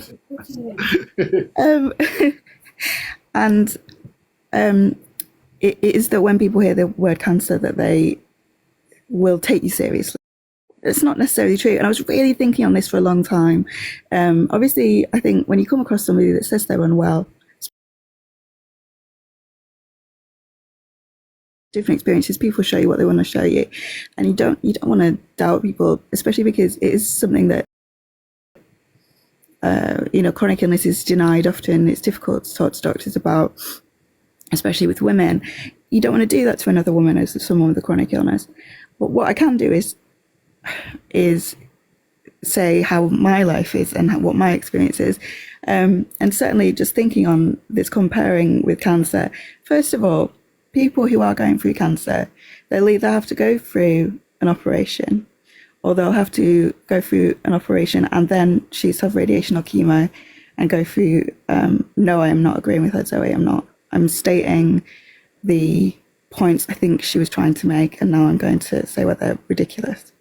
When you're going through chemo, you are immunocompromised, which means no longer you are, not only are you then dealing with something that is compromising your immune system, it's killing, what chemo is killing off the fastest growing cells. That's why we lose our hair. That's why, we as humans, I have not been through chemo. That's why you might lose your hair and other things that are going on with your body. That's going to cause problems. It's going to cause fatigue, which is one of the main symptoms of MS. It's going to cause chronic pain. It's, cancer itself is going to cause chronic pain, and cancer itself, untreated cancer, is going to cause fatigue. Being immunocompromised means to shield from other people. It means you are alone. You're forced to be alone. You're forced to be inside. You're forced to be housebound. It means that you're going to lose friends and family. You're not going to be able to see you. You are going to be lonely. You're going to not be able to participate in the world, is what she's trying to say, which I don't see that happening. And the other thing is, not knowing what an end date. People with cancer never know when they have the end date. You might be in remission for years and still have to have frequent checkups. Remission does not mean you don't have cancer. Remission means that you do not have symptoms of cancer. Yeah. There is always a chance that you have microscopic cancer that might be growing. It's just, thinking on it really, actually, it's much more similar to a long-term chronic illness than it is an acute illness. It's just absolutely ridiculous. I think, if you want to make that point, then talk about it like appendicitis. would be a great one. Oh, get a lot of symptoms. Everybody knows what appendicitis is, but to double down on it, to pin it on your profile, that's so different. Isn't there just one article as well about that? There's not several, is there? I've seen her say it on clips of her lives repeatedly, and state the words, "It is not my opinion. This is a fact." Was the words that I could quote. Not just pinning it to her profile, as you pointed out. But like, I just wanted to kind of tag on from just that moment and give the floor back. I like to say I deal with ME, and I also deal with fibromyalgia. ME is a very recent thing for me, but in hindsight, it's probably been going on for a long time. And this has been triggered by something called endometriosis, which is, this is the common thing. Fibromyalgia and ME are both undiagnoses, like I said, and usually what is linked to is past trauma. So there's long-term physical or emotional trauma that might have triggered this in people. And once you have some inflammatory problem in your body, you often then have multiple things. And so people's conditions do vary day to day. With ME specifically, though, we're talking about PEM, which is, this is interesting. Post exertion malaise, right? So you're doing something really normal, such as having a shower or getting dressed and walking upstairs, going downstairs, eating, and suddenly you're overcome with this desperate fatigue, and it's all fun. And there's other things that go on with ME, such as not having control of your kind of automatic nervous system, sweating uncontrollably, not being able to regulate your body temperature, not being able to regulate your blood sugar, things like that. When I go out, for instance, and I'm not in a wheelchair. I sometimes use a stick, but it's rare. I kind of get on with my life as much as I can. Recently, I'd gone to see family for 4 days, twice over the last 2 months, right? And it has done me in. Now, I would never say, it would disprove you to go out to the theatre or go wherever you want to go. Absolutely. People with chronic illness, we manage our time, we manage our energy to go and do the things that we want to do. For instance, like I say, I'm doing my PhD, I have to go interview people. I could probably do it once a week for a couple of hours, and then I would have to go home and I would have to go to bed. But I'd have to manage the energy. When you have something called PEM, which is, like I say, the predominant feature of ME, which is chronic fatigue, if you're actively going somewhere and then you aren't, please do follow me, Steph. That's great. If you're actively going and doing something that is exerting your energy, what you're taking is the payoff of that. I don't see any of that happening. Not that I can see. And then obviously there's things behind the screen. There's things, that none of us see. Yeah. When I'm at my worst, I can't even respond to my friends because a cognitive process isn't there. I can't write down what I want to say, let alone sit up and talk to somebody for multiple hours at a time. That would exhaust me too. Every little just thing. Run down Costa, sorry. You just couldn't run down Costa and just grab a coffee. I live right next to a supermarket and I get delivery to bring me groceries because it's that difficult. The idea that I could go somewhere and then not have downtime is just baffling to me. And then I hear stuff about all of this extra communication that's happening behind the scenes. Yeah. It makes me feel uncomfortable. And it makes me feel uncomfortable to call anybody out like that. But like I said, speaking to the anti-TikToker in DM, this is a vulnerable group of people who will automatically trust another person with chronic illness because they are living a very specific and particular experience in life, and it is lonely. And there's certain things that are said that make sense to me. Yes, this is a very lonely illness. Yes, you might lose friends and family. Yes, it goes up and down every day. These things make sense, right? But the lived experience that I'm seeing does not align with what's being said. There's nothing happening. There's no specific explanation of what pain. When I say I'm in pain, I could say, my legs are particularly, they're spasming or something today, or I'm having kind of coat hanger pain. I might be unreliable for appointments, whether that's speaking to somebody online or not. I might not be able to cook or eat for myself. I might look disheveled, like I might look different day to day as well. And I'm just not seeing that particular. And then other things such as I use a TENS machine, I use like certain things for my pain daily. I might hold myself differently too.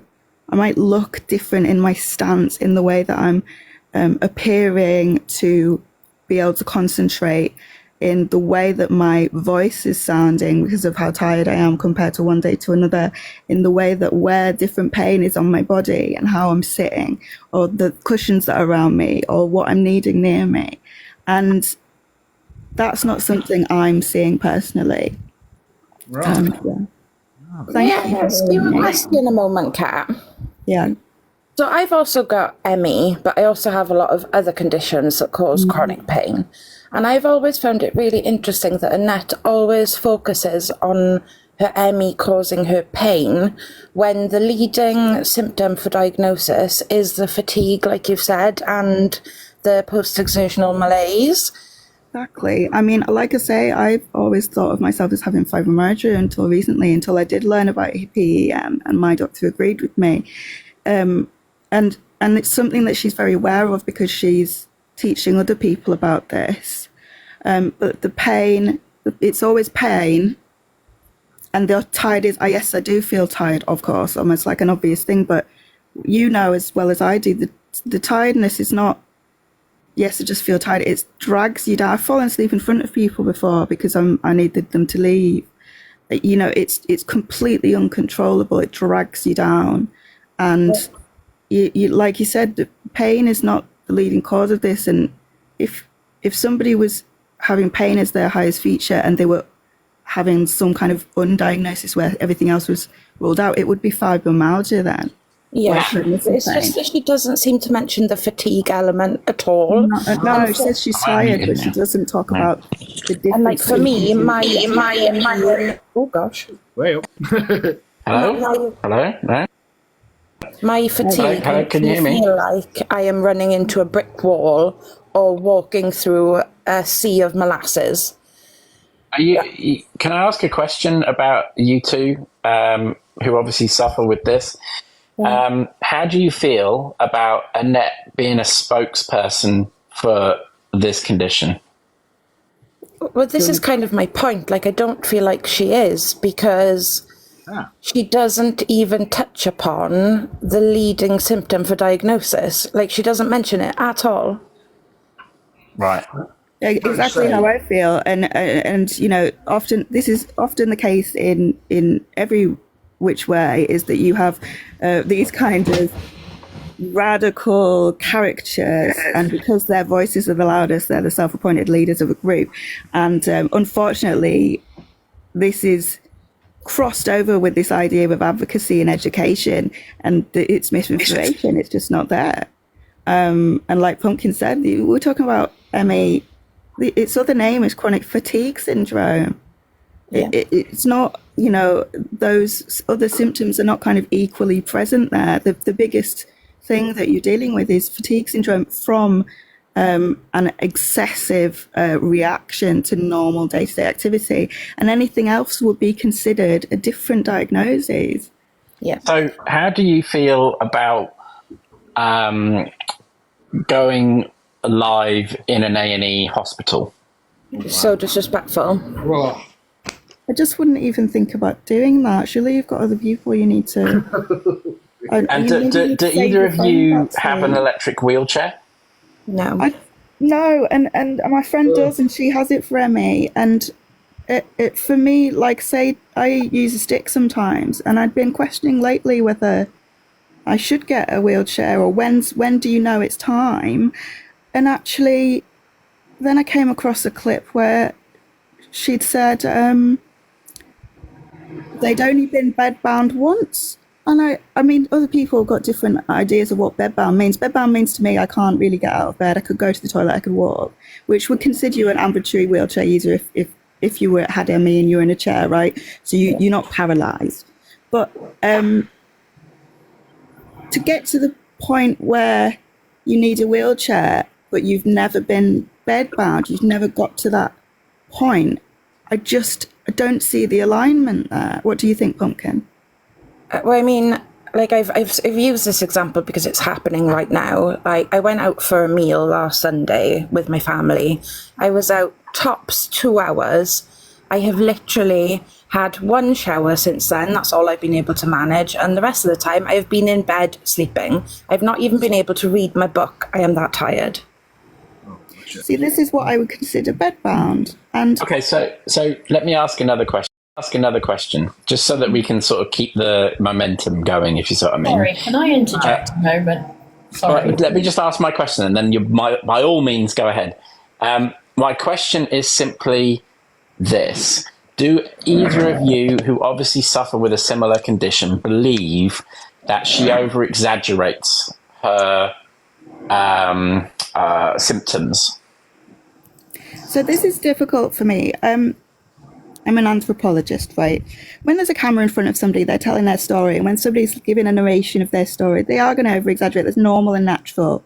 It's normal and natural, not necessarily to lie, but to use a certain vocal fry, which you might have seen, and I might have also noticed. And, to use a tone of voice. When we talk about death or sympathetic tones or any of this stuff is normal cultural activity. It's normal to use hand motions or gestures to exaggerate or to lean into a point that they're trying to make.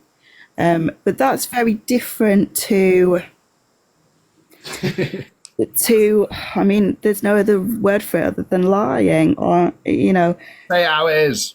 I mean, there is, you just know that if you're the one that got assigned to do the PIP assessment, that you're on the phone for hours dealing with every single possible when you're doing point. a PIP assessment, you do have to explain the worst day and then what you could do on a good day or what it would take you on a good day. And that like again, I said, I want to be diplomatic here because you don't, there's a difference between kind of calling out facts and being witch hunting. But it's a difficult one to answer really because this is it's not objective for any of us. No, I guess my point by saying that was more, it feels like we're the PIP assessors every time she talks. It feels like she's having to convince her audience every day that she's got something wrong with her. That's my point. This might not be a very popular thing for me to say, but when you are unwell, the symptoms that you are dealing with take over your entire life. Like they go into every aspect of your life. And I think sometimes we're ignored a lot of the time. Disabled people, chronically ill people are ignored. So we feel like a lot of the time we have to shout and we have to speak over and over on the same thing just to be heard. Yeah, and I think, especially with the rebuttal that's happening, but it just seems different to me, and I don't think it's something that we could objectively talk on in this context, if that makes sense. No one is disagreeing with anyone here that it's important that we need to make these disabilities, illnesses, etc., more well known to people so that everyone is treated equally. I don't believe that you should be treated more than anyone else if you're disabled. I think it should be equal so that you are treated equally as everyone. I think that's the most important point here. So no one is trying to say that isn't the case here. I'm just concerned that it's like me. I'm a gay person, okay, and we get a bad rap because there are some gay and trans people that go way over the top with talking about it, overreacting to people who disagree with them on the subject. And you've got a whole hate campaign going on in America and in the UK as well, where people target trans people, because there have been examples of where people who are trans do massively over-exaggerate it and cause problems for the whole community. My point is here, you have that issue for these illnesses and these disabilities. I think because you're being represented by someone who I don't think gets the message across correct. Exactly, Jen. Yeah, I understand what you're saying now. So you're saying she's a caricature, an incorrect caricature of, and therefore kind of self-presenting as this like leadership and therefore doing more harm than good. Absolutely. And I think that's why that's why I'm here, and I think that's what Pumpkin was saying as well. Did Siren want to say something? Thank you, Kat. Yeah, sorry, Siren. Good insight. No, that's absolutely fine. My response was to your question actually about how did someone feel about her reporting from A&E. Yeah. I actually have ME, and I'm also a nurse, and she was defending to the hilt in a live that I saw, saying that, oh my goodness, I was lonely and people are trying to begrudge me being able to be on live to have friends with me while I'm waiting, and that, you know, she more or less insinuated that a nurse had said it was okay for her to be on a live. Well, I know for a fact, having been, you know, in the profession, that would not be allowed. She would be asked to be to come off the live. It's a breach of patient confidentiality. There's names being called out, and she just didn't seem to grasp the fact that she was, you know, she was part of this, you know. She was breaching confidentiality. She seemed to just brush that off. And the other thing... Siren, can I ask you a question? I didn't want to interrupt your flow, so if you want to continue, carry on. No, you're fine. No, fine. So my question is, you mentioned two very interesting things. Number one is that you suffer with ME, and number two is that you're a nurse. Yes. So this is not a leading question, so don't take it this way. No. But the most obvious question I would ask is, how the hell do you cope with being a nurse while suffering with such a condition? I am a qualified nurse. I don't practice anymore. I was a theatre nurse. Right. But there are a lot of there was a nurse on a live, I think it was Miss Red's live, who was discussing the fact that she has cut her hours down to allow her to carry on her profession, and she has to take regular breaks. So do you think that Annette is doing any harm? Yes. To the conditions that you have as a nurse as well? Yes, I do. The reason behind that is, as the ladies have already stated, she hasn't touched at all, from what I've seen, on the root cause, the absolute, you know, devastating fatigue. You just, you know, being able to do a basic thing, as was said, you know, just walking up the stairs is absolutely debilitating on some days. You just don't know. I mean, I avoid going upstairs and try and hold on as long as I can so I don't have to go upstairs to the bathroom because I know that once I get up there, I'm going to be so tired. But there's other things as well, the brain fog. I have trouble finding words. And using the right words for the right thing when I'm having a really bad day. I can't form a sentence properly.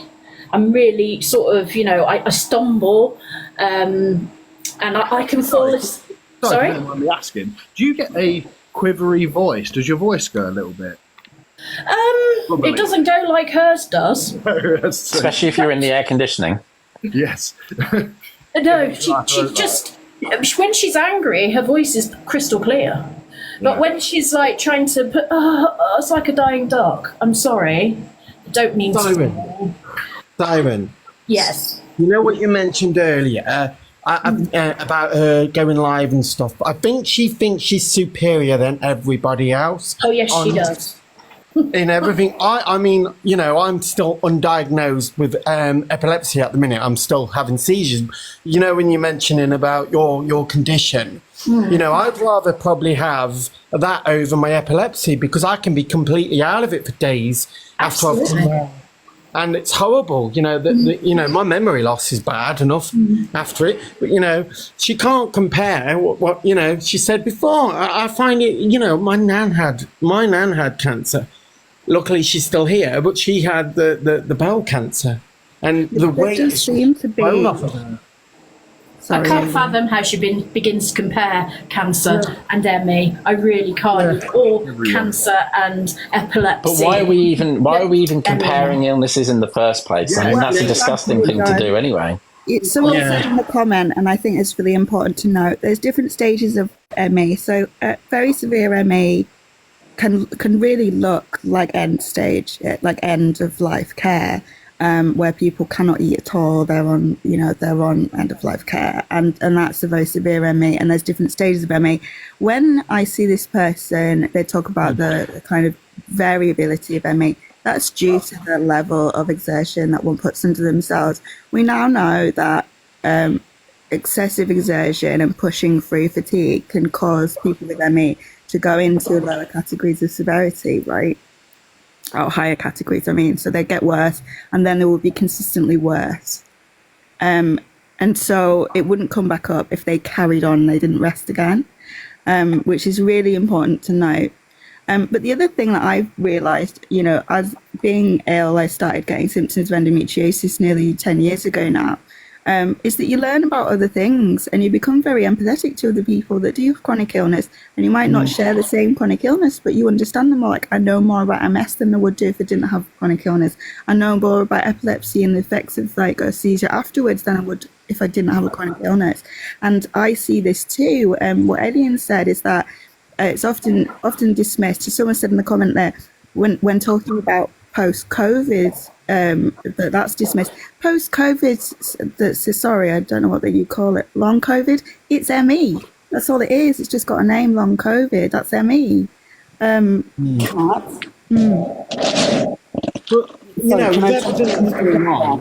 Sorry, Sarah was talking. Sorry, love. Sorry, I didn't realise. Hi, Kat. Sorry, I'm so glad you've said that, because I got COVID back in 2018, and I was really poorly with it, and I've had it 5 times since then, and I was diagnosed with ME and chronic fatigue, and then I was diagnosed with FND. And that these are all a knock-on effect of long-term COVID. And then I've heard Antoinette discuss things, and I've been horrified. I've been horrified at some of the information she is putting out. She goes on about her chronic illness and how poorly she is, and she's got all these brilliant holidays, and she goes out quite often, so it seems. I'm a single mum also of 2 children who are both disabled. They both have different spectrums of autism and ADHD. And so that in itself is quite hard to look at. We kind of all look after ourselves. But when you said you sleep, I'm exactly the same. I'm sleeping my life away. And it's so, even going to the toilet, I will hold myself in until I absolutely need to do it just to get up, because I've got arthritis in both of my knees now. But these are long-term effects of long-term COVID, and some of the things I've heard, I actually do have a wheelchair, I have crutches, I can't walk, I can walk from my front door to my car, but I've got my inhaler, I've now got asthma, I've got all these different things. I've got on my driving licence, that's had to be amended, because obviously the minute I start getting tired, I can drop fast. Yeah. So it's all, and I heard the other day, this is my full-time job, us as famous creators, and my arse nearly fell out. I'm really sorry to say that online. You're all right. I thought, who the hell? You've got all this misinformation. Where's the creating as well? Where's the advocacy? Where's the education? It's not there. No. She is educating you every day, remember? She is educating you. Sarah, those are very valid points. And I think now that we've got 4 people in here that suffer with a similar sort of condition, I want to ask a question again. And this question is about... do you think that it's attention-seeking to do videos of a plate dropped on the floor, of you in a hospital bed, of you lying sideways on your bed, of you collapsing on the floor and going live, and doing a video of you collapsing on the floor, of being live when you're with a ton of paramedics because you've fallen out of your wheelchair. But would you not end your lives? That would be my last thought. Why would you want to be? Why would you want to show people that part of your life? You wouldn't. And the pictures on your side and stuff, let's be honest, there's probably about 6 pictures in there which looked, whichever one she was going to pick was the best. These things you just wouldn't, I don't know about how Cat and Siren feel, but I'm very unhappy about the way my body's changed since becoming poorly and not being able to be active and things like that. So, if I fell off, I can't use motorised scooter because I have, with my FND, I get limbness. So I can't use them. My son pushes me in my wheelchair, but the last thing, if he tipped me up over a curb by mistake, and he could because I haven't got a seat belt on my chair, I'd go absolutely crazy if he got his phone out and started filming me. That'd be it's mortifying. I'd be absolutely horrified. And the minute she started saying, "Oh, I'm not going to claim," I thought, "Oh, come on." What a weird thing to say. But we're not. It's not just the one time. It's multiple times. Have you heard of, and it's there's a person who's a specialist in Munchausen's by proxy, or it's in America they call it factitious disorder, and says there's a rising factitious by internet.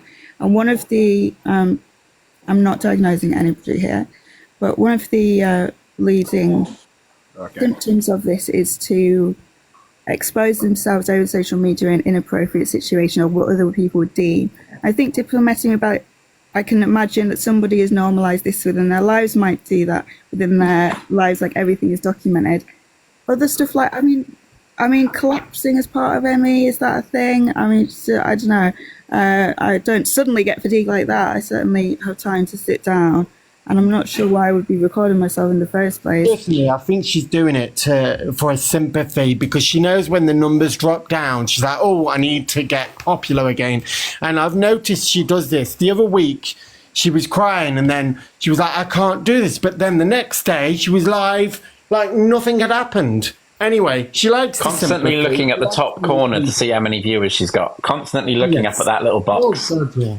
But I want to drop out so I can give the floor for somebody else, and I think Charlotte would like to speak at some point. Would love to speak, mate. Bless you. Thank you. I've got to go, but thank you for having me, guys. I'm too polite. Thank you, Aidan. Bless your heart. I've got videos of me gifting her and all that lot of the picture framing stuff, so it's on my video on my account. But I'm going to go now to give the floor to somebody else. Much love, everyone. Keep safe. Bye. How do I kick myself out? You might have to kick him out. The same thing. I think I've spoken enough. Thanks for hearing. I think it's really important that you don't spend too long on one subject. So one subject like the illness, for example. I also think that there's a topic around enabling that should be said. A conversation around that. Yeah. About how many people enable her. Just to answer John's question quickly, and then I will drop down because I'm getting very, very fatigued. Funnily enough. Are you going to do a video about it? No, absolutely not. So I have a very dark sense of humour. It's how I deal with a lot of my health stuff. So if I was to fall out of a wheelchair, I probably would take a picture and send it to my mates so that they could all take the piss out of me, because that's how I deal with it. But I would never ever post that publicly. It would just be to my mates for them to take the piss out of me so I could feel better about it and have a laugh about it instead of sitting there crying about it. Anyway, thank you for having me. I will drop down. Thanks, Pumpkin. Thank you, Pumpkin. Is there Charlotte? Charlotte, are you here? Hiya. Hey, would you like to share your story? Well, John knows most of it. It was we were mod for a long time. There was about 11 this was the first group of mods. So just understand that. So the Pockers and Harry were the second or third group of mods that all got we were cleansed. the first lot. Yes. But I was going to say, I've got a family, I've got young kids, and she used to message me and basically be like, why aren't you on my live? Why aren't you on my live? It's like, because I've got kids to look after, and then I get berated for it. Berated what, for looking after your kids? She's there? Yeah, for not being in a live when she wanted me to, and she'd be on at like 1, 2 o'clock in the morning. It's like, I've got kids, mate. Got a life. Incredible. Seriously, it's not even just a bit. It's like you say, if you from 2 years ago, from the original, she's persistently done this. So the amount of, we'll say, victims that are out there, they've been harassed while they're at home. You need to disconnect sometimes. God, yeah. You need to disconnect. But she'd bully me because I wouldn't be in the lives when she wanted me to. She'd just go off on one at me. If you don't mind me asking, what is she using to bully you? Is it text, old speeches and apps and stuff, or that? And she'd call you up and just berate you. What, ring you up? Just yeah. And she'd then slate you off to all the other mods in the group as well. Oh, yeah. And she'd like be all nicey nice to my face, and then I'd hear from other mods that she's slagging me off behind my back. She used to arrange Discord mod meetings, okay, where we all had to be. Yeah, we had to all be there at a set time. It moved to WhatsApp after a while. Oh God! And we all had to be there at a set time. And she messaged you and said you have to be at this mod meeting. I mean, that's the sort of level that it got to. Is it finger wagging? Yeah, do you remember that 45-minute one where we was on the call for like 45 minutes and then she's like, oh, I'm going now, and didn't even say anything? Yeah, well, it's because she's like, I invite you all into these groups and none of you talk. Like, it's only me talking. Yeah, you don't want to be there in the first place. No. Why have you brought us here? Just you're meant to be talking. It's just like when you're on the live and she's like, well, does anyone have any topics to talk about? No, darling, you're supposed to produce the content. That's the point of it. You don't ask you other called a people. mod meeting. Oh dear me. And then Peter being in the bloody chat. Peter was in our chat for a long time. We all had a group chat afterwards, and then Peter would go back and report to Annette what we were talking about. It was all private conversations. Thank you for bringing Peter up, because there's something that I want to ask about Peter. What's the deal? Because I don't see the benefit, and I don't understand the connection. If you're out there, Peter, listening to me, then you can hear what we're hearing. It is what it is. It's odd. Another thing is, like I say, I was in Pocker's Live the other night, and I don't know if I heard this quite right. Is she acting inappropriately in any such ways or fashion in these WhatsApp groups? She does quite a lot for what I've heard. I've heard a lot of things about her. What's the payday in it for? Are they met? Like, how did they become friends? What's the friend? How did that? No, John, do you know how they met? What about Peter? Yeah. How did Peter meet Annette? I have to be honest. I think it initially was on TikTok. It was they went live together on like a battle or something. I think it was long time ago. Oh. I have to be honest and say with Peter, I didn't see much when I was there of what her and Peter did. But then Annette, as you know, is someone who would have 10 different chats. So I wouldn't put it past them to have a secret chat between them where they talk about everyone else. They run it like a company. Yes. They run it like a company, like a cult company. Uh-huh. And they're like the top two, so who knows what they do behind the scenes, but I would not be surprised if they're slating off, 50 moderators would not have left her in the last year if she treated them properly. Yeah, precisely. Yeah. There's something. I don't understand where she gets her energy from. It's unbelievable, for somebody who suffers so much and, who advocates for the ME and everything. I don't understand where she gets all this energy from. Especially to even, she's got a bird, has she? She's got, a little. Yeah, I struggle with my boys at times. So some of them end up with white good names for a day or so. Do you know what I mean? You know that Annette made this 10-part series about me being a bully. She's always said that I'm the one that caused her all these problems, blah, blah, blah, blah, blah. Where are all the exposing videos on me? Where are all the moderators that have left me? Where are all the friends of mine that are coming on here and telling you all how terrible a person I am? No, I'm It's sorry. like we've all gone to you instead of her. Could I just interrupt? Sorry, just for a I've second. got all the same mods from before, haven't I? Yeah, pretty much. Sorry, Harry, were you saying something, mate? Yeah, sorry. I just thought I'd join and then I'll drop back off. I just heard you mention the inappropriate things with Pitter. Yes. Yeah. Well, Yeah, what is that? I'll happily let you know about that. Thank you. So there was a group. I won't tell you the details because I'm not going to share private conversations, whatever like that. Cool. But there was another side chat that was just used as like a, like everyone's adults. We'll just chat about random, inappropriate stuff, completely random, all very harmless. Okay. Okay.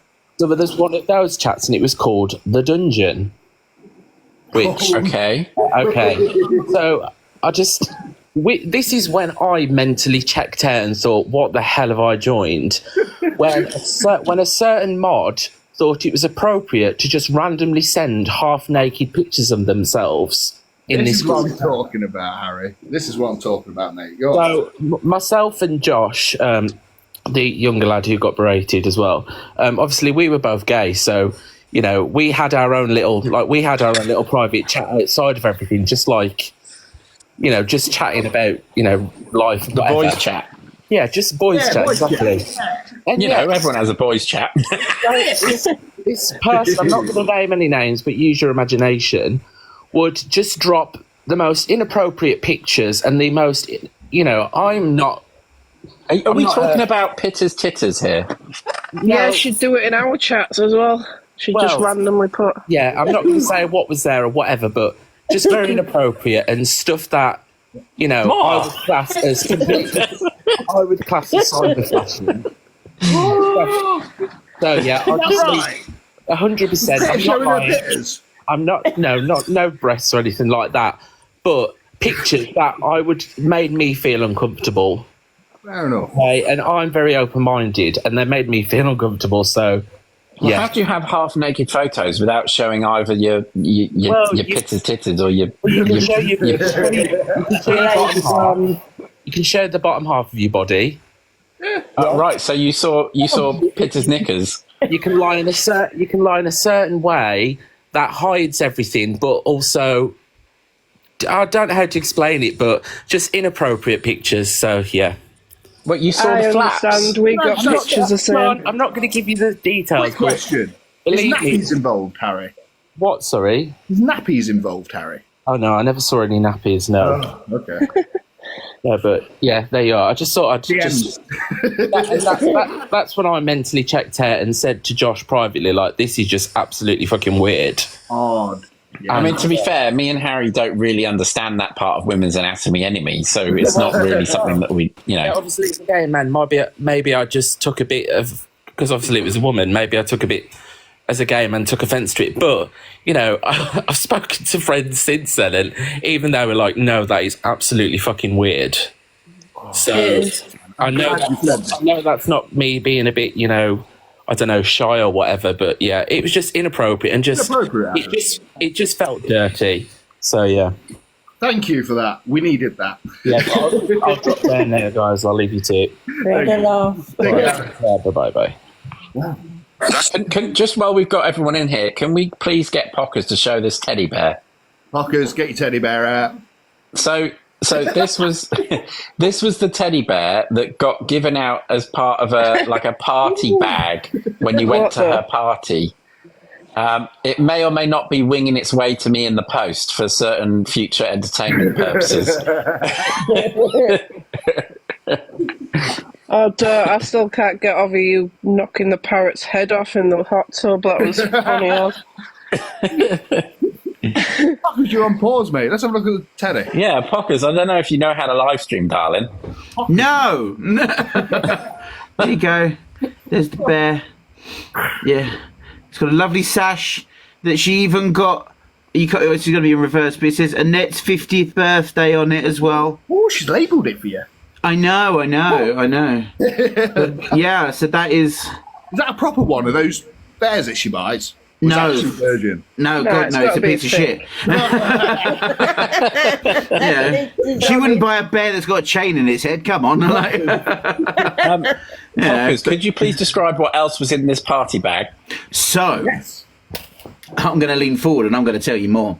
So, there was a bag of sweaty, gross sweets that I'm pretty sure she had from like months prior when she did a video on like some sweets that she had ordered or they were given or something. There was, I shit you not, it was like this little like string lights, you know, like fairy lights, but they were like it's like a little battery pack, and that was in there. And then a bit of cake, and she wanted to send that to EQ, by the way. Why? I know, which she never did. But yeah, it was. What time? Yeah, I mean, you know, I drove all that way and I left with this. How much did the hotel cost you? £100. Oh, that's not too bad. And Pockers is one of the only ones that went there that wasn't paid to be there as well. So I wasn't paid. I wasn't, honestly. I feel like I've been It still duped. looks bored as anything, though. Well, I was the one that was sat next to the actual teddy bear. Yeah, I know. Did you see my video where I clipped you all around the room to like all around you are familiar faces? Yes. Yeah, I thought that was hilarious. Yeah, that was Just brilliant. before I dropped down, I was just about. We're going to produce that teddy bear. All I could think was you were going to come up with one of those bad taste bears, you know, the ones that are flashing and stuff like that.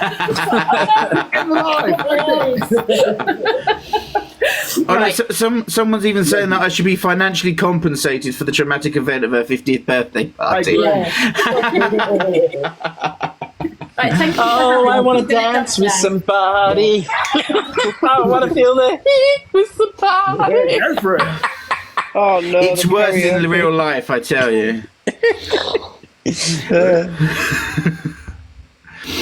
Oh, sorry, Andy, did you like to say something? I actually came up after you dealt with what I was going to say, so I don't think it's probably an appropriate part of your conversation now.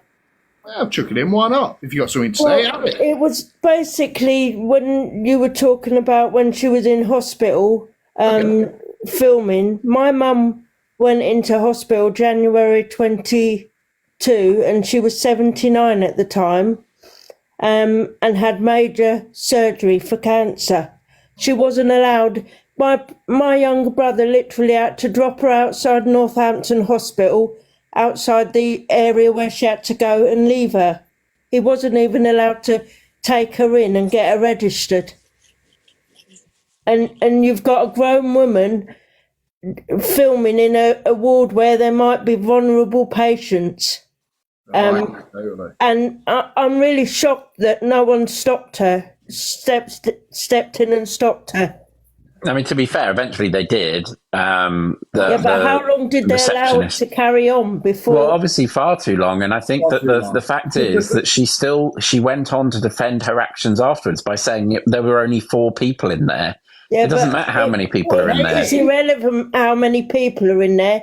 It was wrong because there's vulnerability on a ward. You don't know. I mean, my mum lost her husband in 2020 and there was a couple of weird things happened, people going down for operations, and the bloke opposite him couldn't speak when he came out of his operation.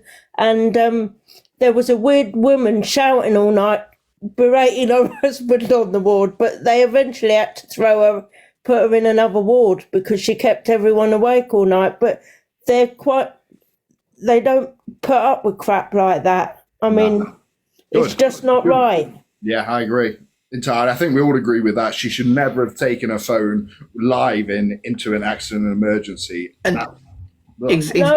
Entitled, though, It's that's not right. open playground for anyone. I mean, I don't personally watch Annette all the time because I just find it a bit creepy. I mean, I have enough crap in my own life, so I don't want to take on someone else's as well. But sometimes I do feel sorry for her because maybe this is her reaching out and she clearly doesn't have an idea how to make friends and keep them and treat people nice. Angie, I think that's how I felt for the 6 years I was friends with her. I felt sorry, but there comes a point where if you're just not going to listen to your friends and you're not going to listen to the advice that you're given, I can't continue to feel sorry for that. In fact, it's flipped around now, and I try and keep awareness for the fact that this hurts people. There's at least 50 people I could name that have been actually mentally scarred by being a friend of hers. That is harmful to them. I think I saw a live where you did a live where you got a couple of the people who were mods, and you asked them to explain how they felt when she stopped them being mods because she didn't agree with what you were saying. Yeah, well, Pockers is one of those mods right here.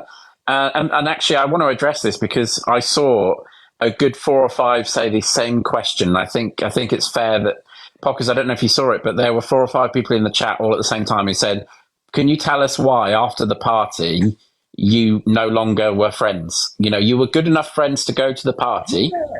So why did you not be a friend? I know the story, but other people might not. Yeah, so I mean, obviously, I'll preface that it wasn't as soon as the party was over, I was just like, no more. Basically, it was after the party, during the party, some things happened that I wasn't necessarily privy to. I know, shocking. Excuse me, sorry. And so I wasn't privy to that, but some things were happening whilst whilst the live stream was happening during the party, which of course, because that's a normal thing to do as well.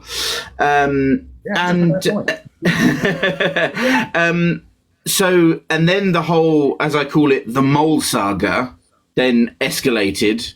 And that's basically where, that was my breaking point, where it was just there was 50,000 different group chats with different amounts of people in each chat, and then different things were being said.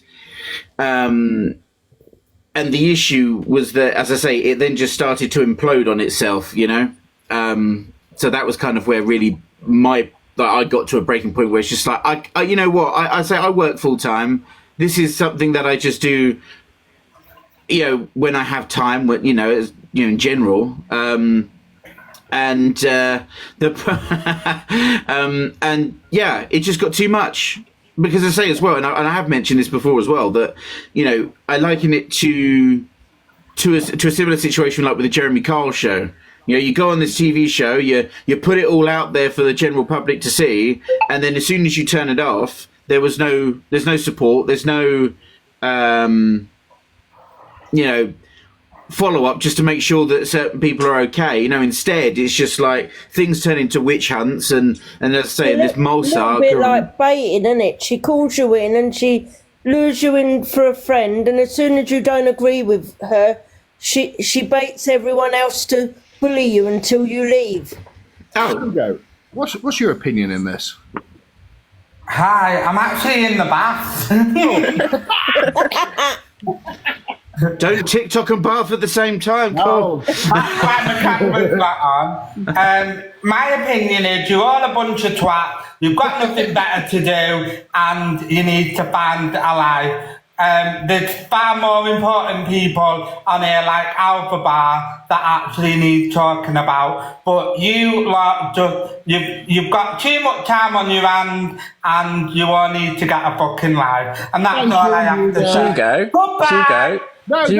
Hugo. Stop. Whoa. Hugo, we want to ask you, because Hugo is someone who goes around the app clout chasing, and that is now currently one of Annette's going in the box people. But I heard rumours that he used to follow and she's listening to us right now, by the way. I heard rumours that he used to follow. She's literally live right now, listening to us. Of course she is. Hello. She'll be calling us all bullies, though. No, wait, hold on. There's someone else in this chat as well. Tammy. I don't know if Tammy wants to say anything. Hi, Tammy. No, Tammy doesn't want to talk. Hello. No, I'm looking around. You're just there. Again, I'm not a clout chaser. I'm not a clout chaser. I've been on many TV shows, many TV shows. You're just all a bunch of boring bastards that literally need to get a life. Okay. Look at the data you cruise with, John. You've got about 5 chins. What? What you got in your mouth? Oh, If you wanna so come to me, Hugo, I'll come to you're your back. you're bullying about weight now, are you, Hugo? Because I don't think anyone here is, and no one in this room has said anything about Annette and her looks or anything like that. Well, So why are you basically just said that talking I'm a about clout weight? chaser. I'm not Because a you are a clout clout chaser. I've come off social media. If I'm so much of a clout chaser, I've come off social media for 4 months to focus on my family and look caring for people. I don't have to go too deep because I don't need to justify anything on this app, right? But I've got a new account now, so my old account had 50,000 followers, and I've actually forgot the password for it. So if I'm not much of a clout chaser, I've come in here because I was scrolling through TikTok while I'm in the fucking bath and seeing a bunch of fucking morons trolling someone who's clearly got needs. Why don't you actually go and jump on a live and actually have a chat with her? Hugo, how long have you followed? How long have you? Hugo, how long have you followed or watched Annette for?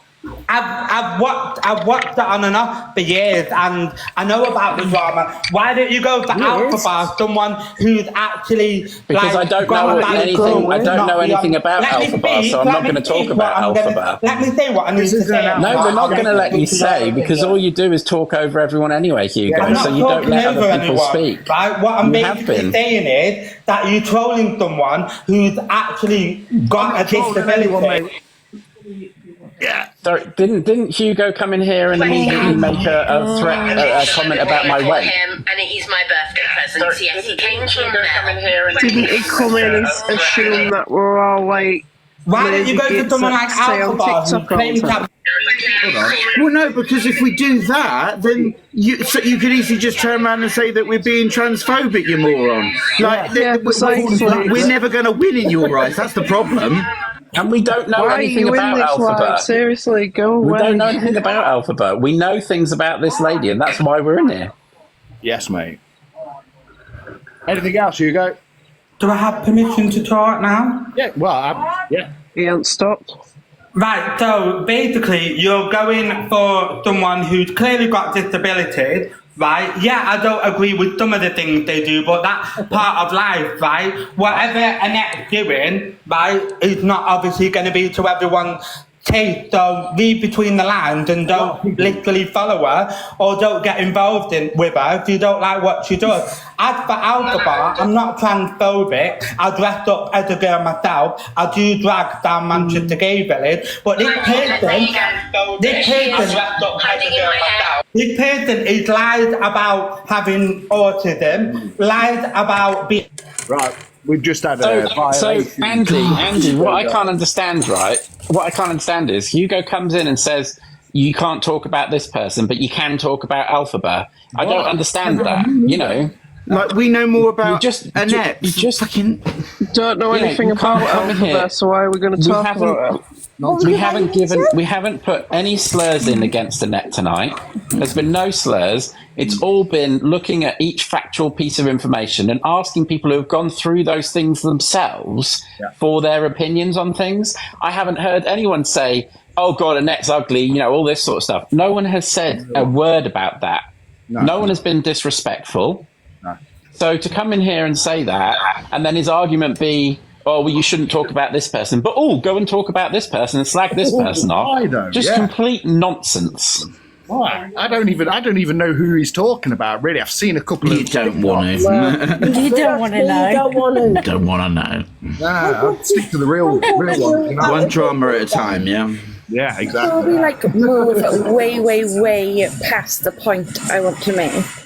There was one other thing that she said about disability that really irked me. So when she first came back to the app after her little break, some young girl came into her box and said, oh my God, I find you so inspirational. Now, for most disabled and chronically ill people that I know, being called an inspiration is the absolute worst thing anyone can ever say to you. It gives me the freaking ick. and it has everyone else I've ever spoken to. And she was there going, "Oh, you think I'm an inspiration? You think I'm an inspiration? Oh my god!" And yeah, I just wanted to bring that up because no one's spoken about it yet. Fair enough. Does anybody want to add to that? Can I go back to a birthday? Oh, someone's got the TV on. Turn it down. Am I all right to talk a bit about? Am I allowed to mention Tammy, or does she not want me to mention anything? Tammy, can we talk? You're about all right. So I'll talk about Tammy. Tammy, if you want to say something, please do. So Tammy is no, actually. It's fine. Go ahead, John. Seriously, it's fine. Honestly. Awesome. She is one of Annette's neighbours. Yes, Tammy, the famous Tammy.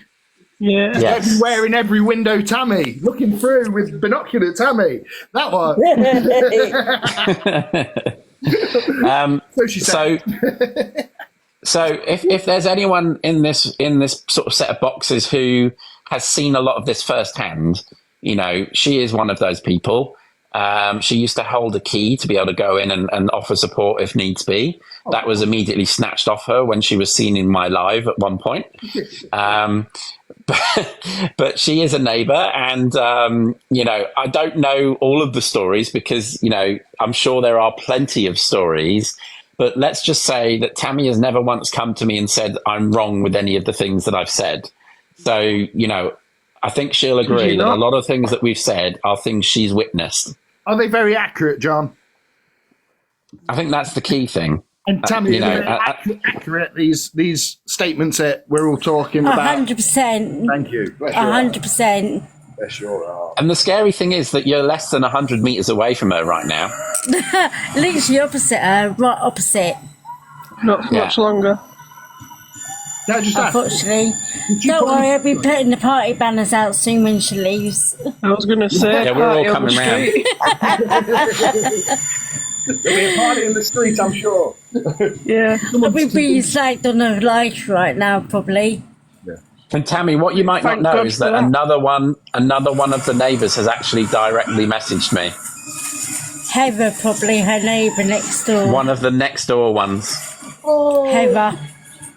Yeah, and they have said that they're fed up of the loud noise, the music that she plays. Yeah, definitely, 100%. Yeah, how she goes live till 2 or 3 in the morning. That's what I say. I was going to say it's next month that she moves, isn't it? Yeah, she's supposed to be leaving next month, September. Yeah. So yeah, I can't bloody wait. So yeah, Not much probably be more her longer. neighbour right next door to her, Heather. Heather? Is that...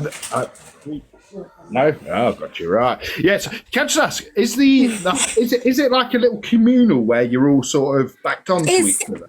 Pretty much like a little communal centre. Like, it's pretty much, John's been here, so he knows more about it as well. So yeah, it's pretty much like that.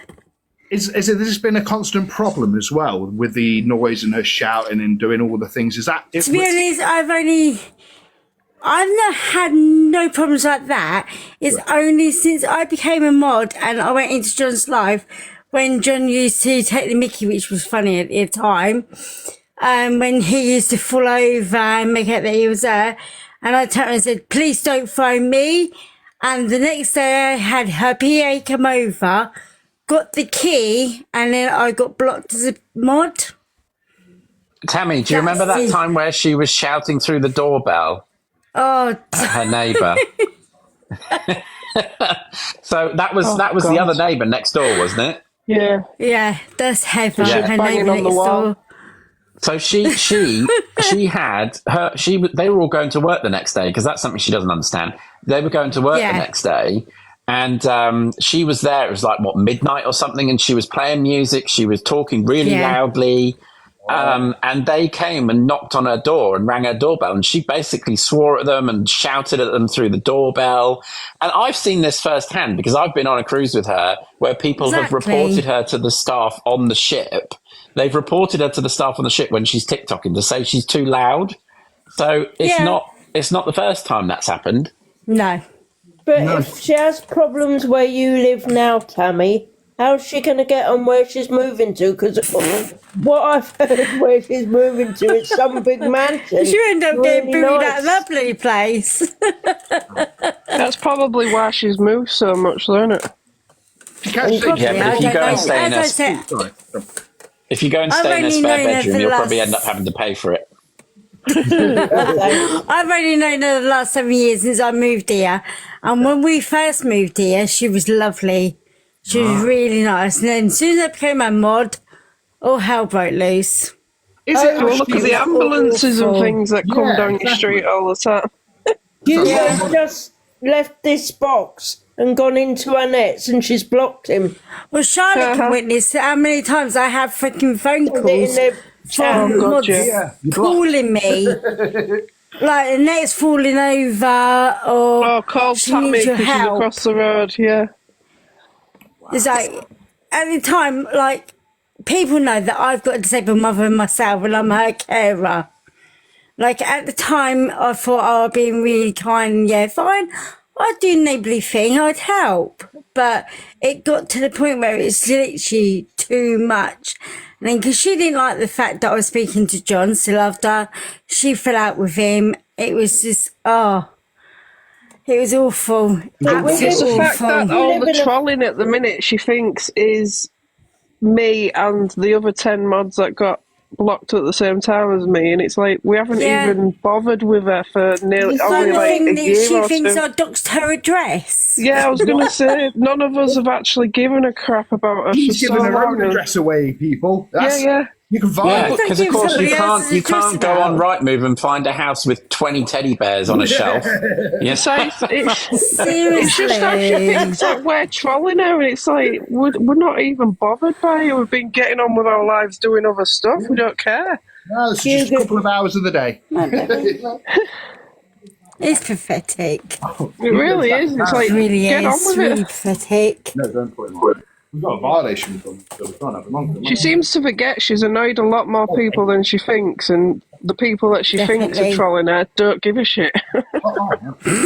Yeah, Andy. Exactly. Andy, my suggestion would be to block this Hugo person, because I've seen plenty of people say he's actually stalked people in real life. So I'm just saying, I would. Well, I could do I would that. consider that. I haven't had a stalker before, yeah. I think Andy'd enjoy it. You're knocking on my door. You're knocking on my door, like. I'm just making a suggestion.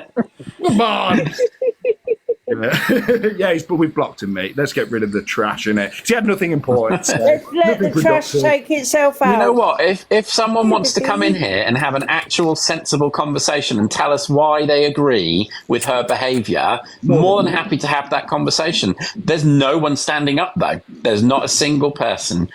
Unless you are sucked into that world, I'd love to say, well, come on, anyone who wants to come on and have an actual conversation and debate about it, feel free to. Yeah, I just wanted to quickly jump on and just say, in regards to Hugo, all you need to do is just look him up on the FYP and you'll see the videos where he's actually on a video stalking people in like shops like Primark and confronting them and things like that. So for him to come on That's a live, kind of sad. Yeah, start screaming and shouting. I don't know. It's just, maybe he's got mental health problems. I don't know. But yeah. And then he's having a go at us for not having a life. Yeah, exactly. Also, can I just take? Can I have a commercial break for like 10 seconds, please? Could you all please drop me a follow, because I'm about to hit 30,000 followers, and I'm going to make a video. I'm going to get some balloons in the background. I'm going to thank you all for it. So if you wouldn't mind dropping me a follow, I would appreciate it. We're nearly at 30,000 followers. Thank you very much. Okay, we resume normal broadcasting now. Drop down to, so if you could all drop me a follow as well. I'd massively. And the link for your cruise is all in there. Half price air fries. Right, I'm going to drop down to the chat. Thank you for letting me in the box. Thank you, Sean. Yeah, I'm going to jump as well. To a birthday party a minute. Oh, party. How do I get out? Her birthday party that she had. Because on the run-up, she only said she would only give it the location of the party to, was it, a couple of days beforehand. But turns out she only gave the location to Stephen. Actually, Pockers, where was it? What town was it in? Birmingham, wasn't it? Evesham. Yeah, that's Somewhere in it, Evesham. Birmingham. That's it, yeah, Evesham, yeah. Because if I wasn't going to give the exact location, but I wanted to say I'm going to be in this Premier Inn, it's so and so. We're going to go into this sort of area for a party. If I ever, so then my friend or my neighbour could know where I was. Not the actual location of the pub, but the main location or whatever. But she wouldn't give it. She wouldn't do that. She'll only give it to Stephen. Awesome, Teddy. You know, Pockers, the fact that that's not even in the post yet is an issue, okay? Yeah, come on. Well, you'd have to give me your address, you spoon. Well, I can't. I'll give you the general location of where I'm at first. And I'll airdrop In the chat, she only wanted Stephen to go because she wanted him to do the Baby Shark in person. Oh, don't. I begrudge that song these days now. The thing is that, like, I say, I don't drink, so, you know, she probably did, and that frightens me even more. You know, I was the only one. So I bloody got her in the earphone, and the sound levels are so shit. Like, she's got us blaring. Somebody. You know, so she only told me because I was driving everybody to the venue, but she wouldn't even then tell them. Yeah, I was. Yeah. Oh, mate. And I didn't get reimbursement for that either. I know. I drove 3.5 hours, Andy, to get there. I know. I have a new button on my soundboard, and it's a Dalek saying "exterminate." I'm just thinking, if I just spam it, it's just going to make it's all it's going to be on her life. Oh, mate. Hey, Parkers, I travelled 5.5 hours to get there. Remember? 4.5. Oh, okay. Or now we're playing top trumps now. Okay, Yeah, right. Let's do this. Painful. Oh, actually, can we just talk about something while we're all here? Let's talk about gift cards. Why? Right? Why does someone think it's acceptable to ask for 25 Deliveroo gift cards and have this expectation that you actually have to pay for her PA to have a meal to congratulate her for when she moves? Pay for the meal yourself. You know, I can tell you that she's had a video that had 12 million views. I can tell you that's over $3,000 for just the video. What? You what? So well, trust me, I know, because I've done a video on how much I make on videos. When she has a video that makes 100,000 views, right, she's probably getting about 25 quid, maybe more, 25 to 50 quid from that video. So when she does a drama, you know when she's doing one, because she goes, "Oh my God, I can't believe this just happened," right? And then she gets it up to 1 million views or something like that. That 1 million views is paying out, you know, hundreds and hundreds of pounds. And so she would easily have made 20 grand off TikTok last year. 20 G's? Yeah. So to expect people to give you a Deliveroo voucher to pay for your PA, at 25 just buy it yourself. Yeah, innit? Yeah. John, I'm just going to ask.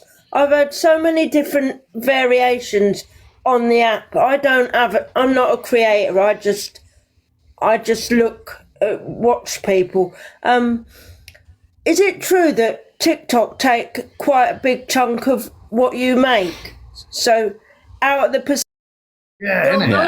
John, I'm just going to ask. I've had so many different variations on the app. I'm not a creator. I just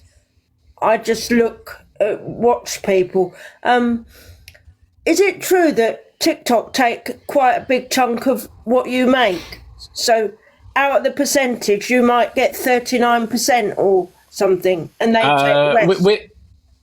For example, gifts and subscriptions are just not worth it. I mean, a subscription, you might pay £5 for someone, and the creator gets about £2 from that. For a gift, you're getting about somewhere around sort of 60% of the value of that gift, if you're lucky. So TikTok takes a big percentage of that gift off you. Some of them That's are not to huge, forget. though, aren't they? Huge prizes. Well, yeah, but some of those people like CLA who are getting millions of gifts in a month, they're probably earning 10 grand a month off of the gifts, and then on top of that, CLA might have 1,000 or 2,000 subscribers, so she's making another 2 to 5 grand a month off of that. So CLA could easily be making 10 to 15 grand a month with the amount of gifts that she gets. Isn't she? Well, I used to work with Frenchie. Frenchie would get 10 grand in a week. Oh, wow. Yeah, he could get 10 grand in a week when he did those lives. So, it just depends on how many gifts, etc. you get. But to be honest with you, I make my money off TikTok Shop. Like just today, I've made 25 quid just from my air fryers or from my energy drinks. Yesterday, I made 40 quid. I'm not making a fortune off of it. I make maybe 400 or 500 quid a month, but it helps, It helps, mate. Exactly. But I don't ask for gifts because I make my money through that. Sorry, could I just pop in? Just to say, I've seen a massive difference in Annette over the past, probably for me, about the past 6 months. I didn't really watch her that much, to be honest. And then recently, now, when she does her live, she's getting really frustrated. She's swearing. I'd never heard her swear in my life, so I was like, what? And I think everything's catching up with her. All her lies are catching up with her. And she doesn't know where to go forward. And if she just turned around and said, listen. It's like I've got it going on in my ear. What? What?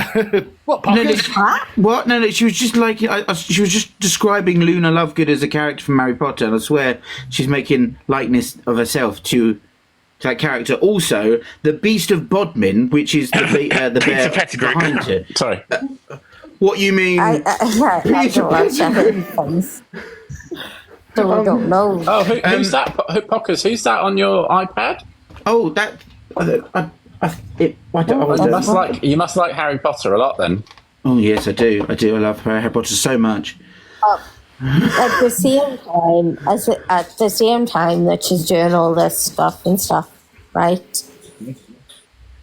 I do feel like I want to go easy on her, because if she does have some sort of condition, I don't know, everybody in the box is going to start shouting at me now. No, but my argument's probably the wrong word, but my point to that is that, and I made this point multiple times in my life yesterday, is that she has the ability to put that mod chat on, not the mod chat. God, there's just so many. I've got mod chat on the brain. The sub only chat, So and sometimes, as I say, when she goes live and she gets a bit discombobulated and there's just too much going on, and I get that because we're all human. If she just took live. It's simple, solved. Don't come on TikTok if you struggle and it affects your health conditions. Don't come on TikTok. Exactly, it's simple. Only come on when you're fine. Exactly, and then the thing is as well is that she also has the ability to just come off for 5 minutes, and then if she wants, collect herself, get her thoughts back together, get in the right frame of mind, and then let's say come back on with that sub-only chat on. So then that way she's put the defence up, and that's fine, because then she's protecting herself. But she doesn't do that. That's why it's I believe to a degree that she would.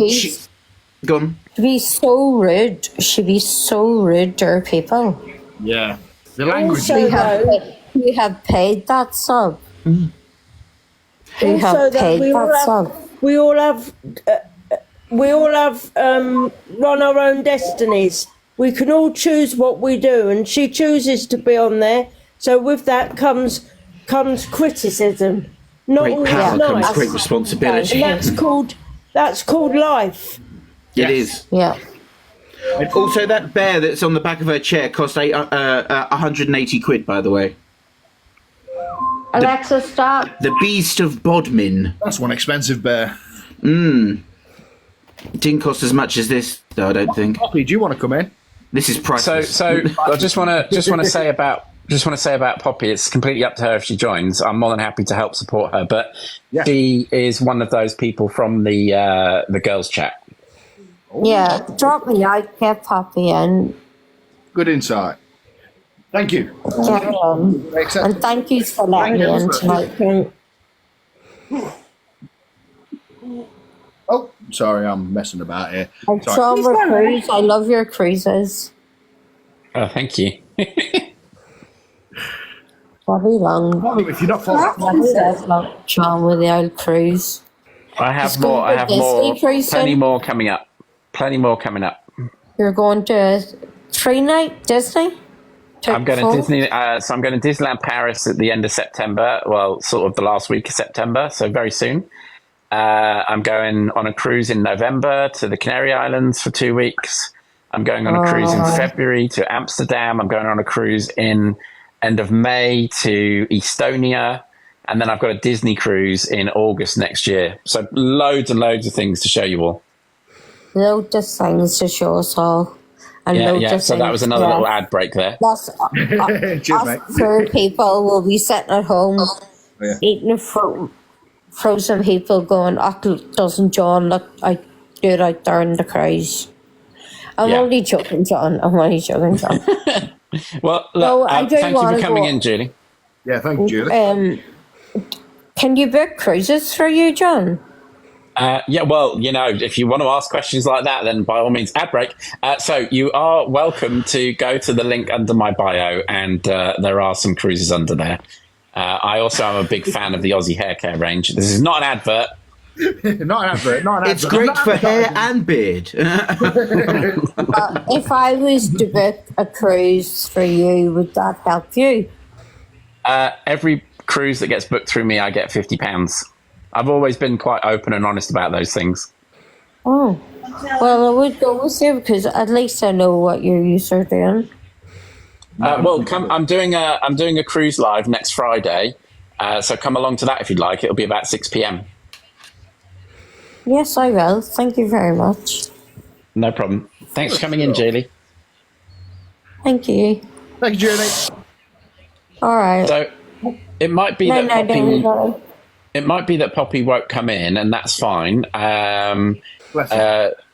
So every time you say one of the girls from the girls' chat, I cringe. I just want to say, Poppy is one of those friends that effectively tried to help support her and genuinely cared for her. Like, really, she would ring me and say, John, I really do care about her. What else can we do to support her? All this sort of stuff. And she had to back away because she was one of those ones that was getting involved with the ambulances and the crying down the phone and sort of basically using her, in my opinion. Really? But she may not feel comfortable enough to come in. And that's perfectly. But I'm just glad that she's on in the first place. The fact that she took a break from TikTok because it all happened. She didn't feel she could come on. She was just starting out and growing her account. But I think it's great that she's sort of come back a little bit more. So she was one of those. Thank you, Poppy. Good stuff. Sarah. She said it was really traumatic. Yeah, bless her heart, mate. Did we try? I think she's feeling. Poppy, would you like to pop up if we steer the conversation the right way? And you're always welcome to drop down if you feel uncomfortable. We're happy to ask the questions. You don't have to sit there and just blurb out. It's completely up to you if you'd like to. Oh, I didn't know that. Somebody just messaged me and said I need to drop out because Poppy wants to come in.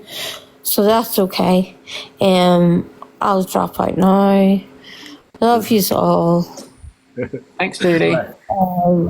Kick me out, please. I don't know how to do it. I was just curious to see if I'd been blocked yet because I went on the live and saw just at that moment and talk about why Luna's named Luna after Luna Lovegood because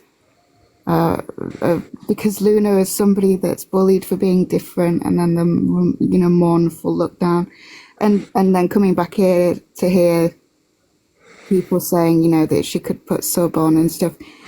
This is part of when you see people that have problematic behaviour in adulthood, everybody's been through stuff. I've been through stuff. I'm sure lots of people have.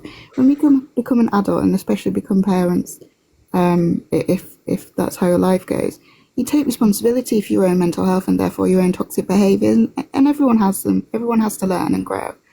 But I don't believe that. I don't know if it's a conscious decision, but it's certainly a learned helplessness that benefits them, including TikTok.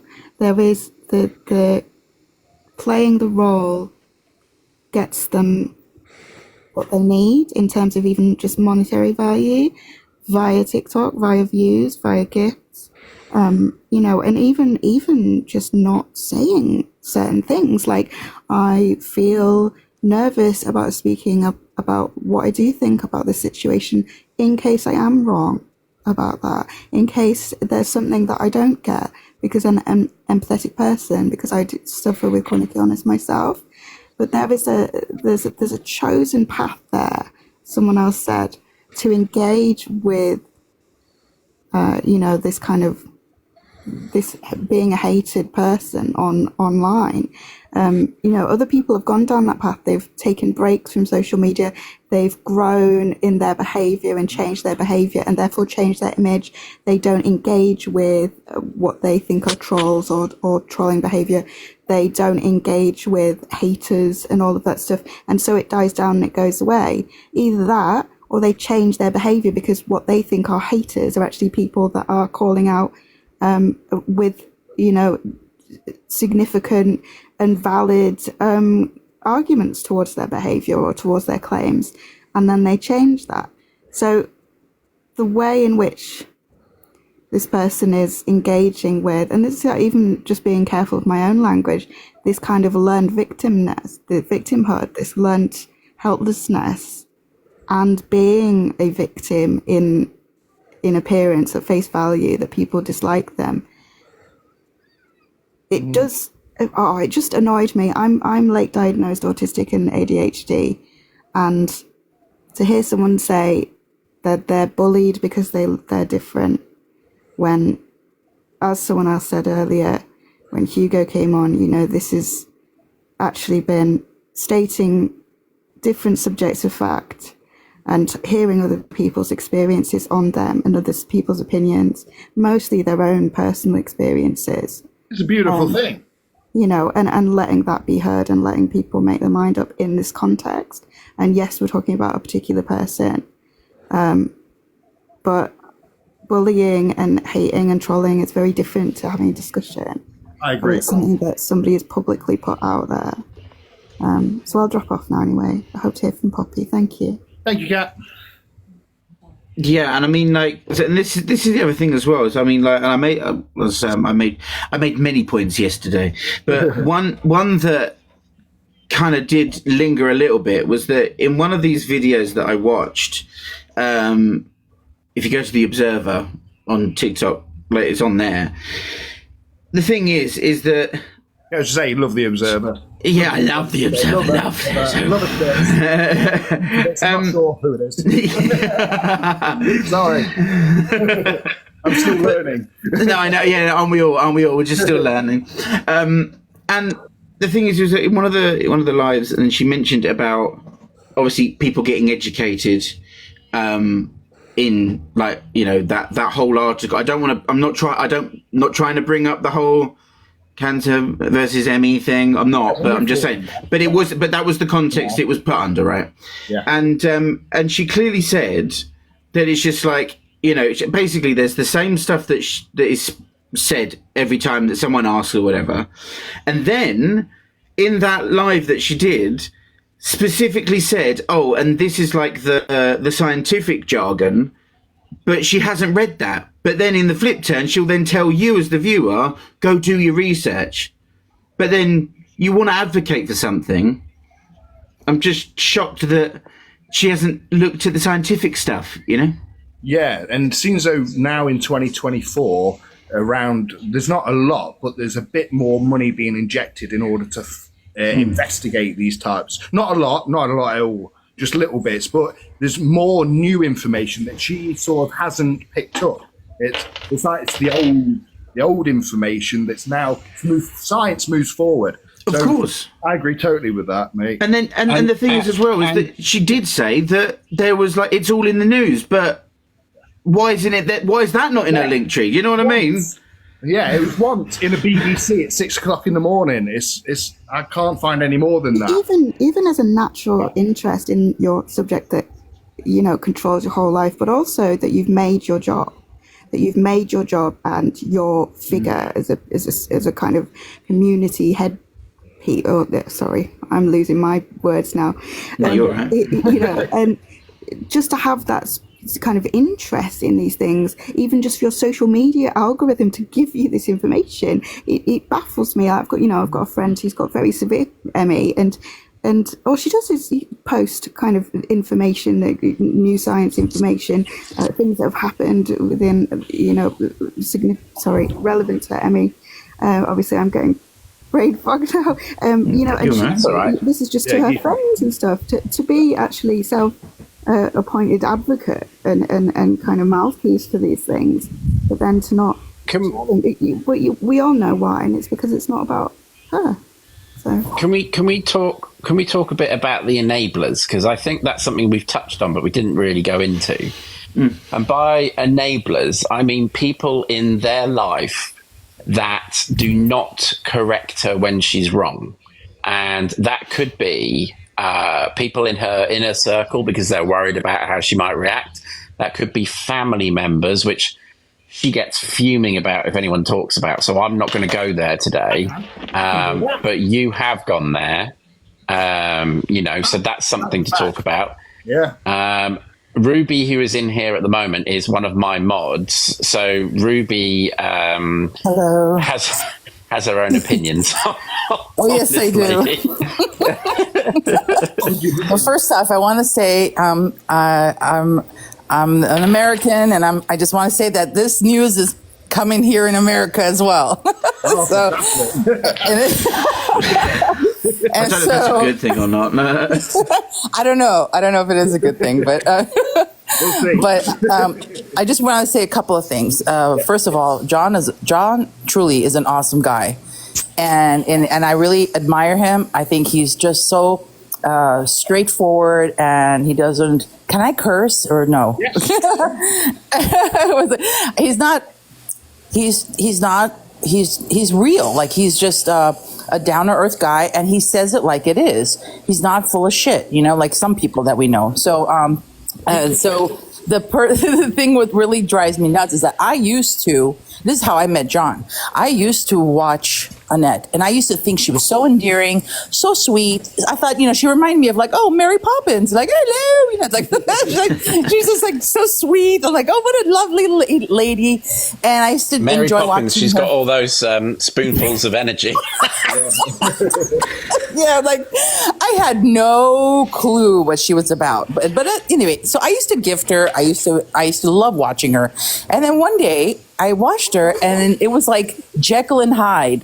So I'm watching her, and then suddenly she went from Mary Poppins to Jekyll and Hyde within seconds. And then she was arguing with her neighbor, and I saw her fighting on the live. Yeah. And I go, what is happening here? What's going on? And I used to gift her often, but I used to use a different account because when I first started TikTok, I didn't make any content. I used to just watch people. So I was like, what is happening? And she wouldn't turn off the live, and it drove me insane. I go, this is crazy. Why would she let this happen and have everyone see what's happening? And it really threw me off. I was like, this is weird. And then John started going into her lives, and that's how I got to meet John. And little by little, when you put two and two together, you can see the truth about this woman, and it's disturbing that people still support her, still cannot see what we all see. It's mind-boggling to me. So I hope this helps. Thank you. Explaining what I've experienced, and it's just really kind of sad to it's just sad, that she doesn't learn. She doesn't take any accountability. Look at all these people. Look, all of us like saying stuff about her.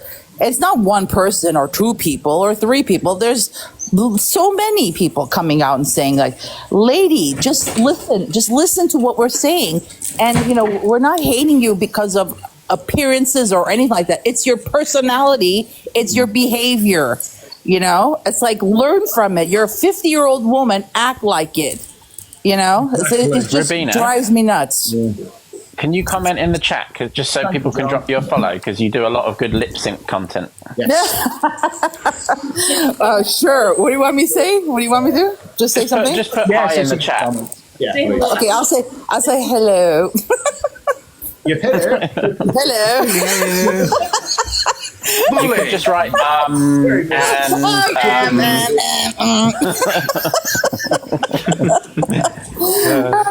So anyway, so that's like Americans on board. And now, and the cool part is that I'm really proud to be John's mod. No. One of his mods, and I was very honored by it. So anyway, God bless. Ruby, Brad has specifically asked me to get you to say arsehole, please. Wait, what?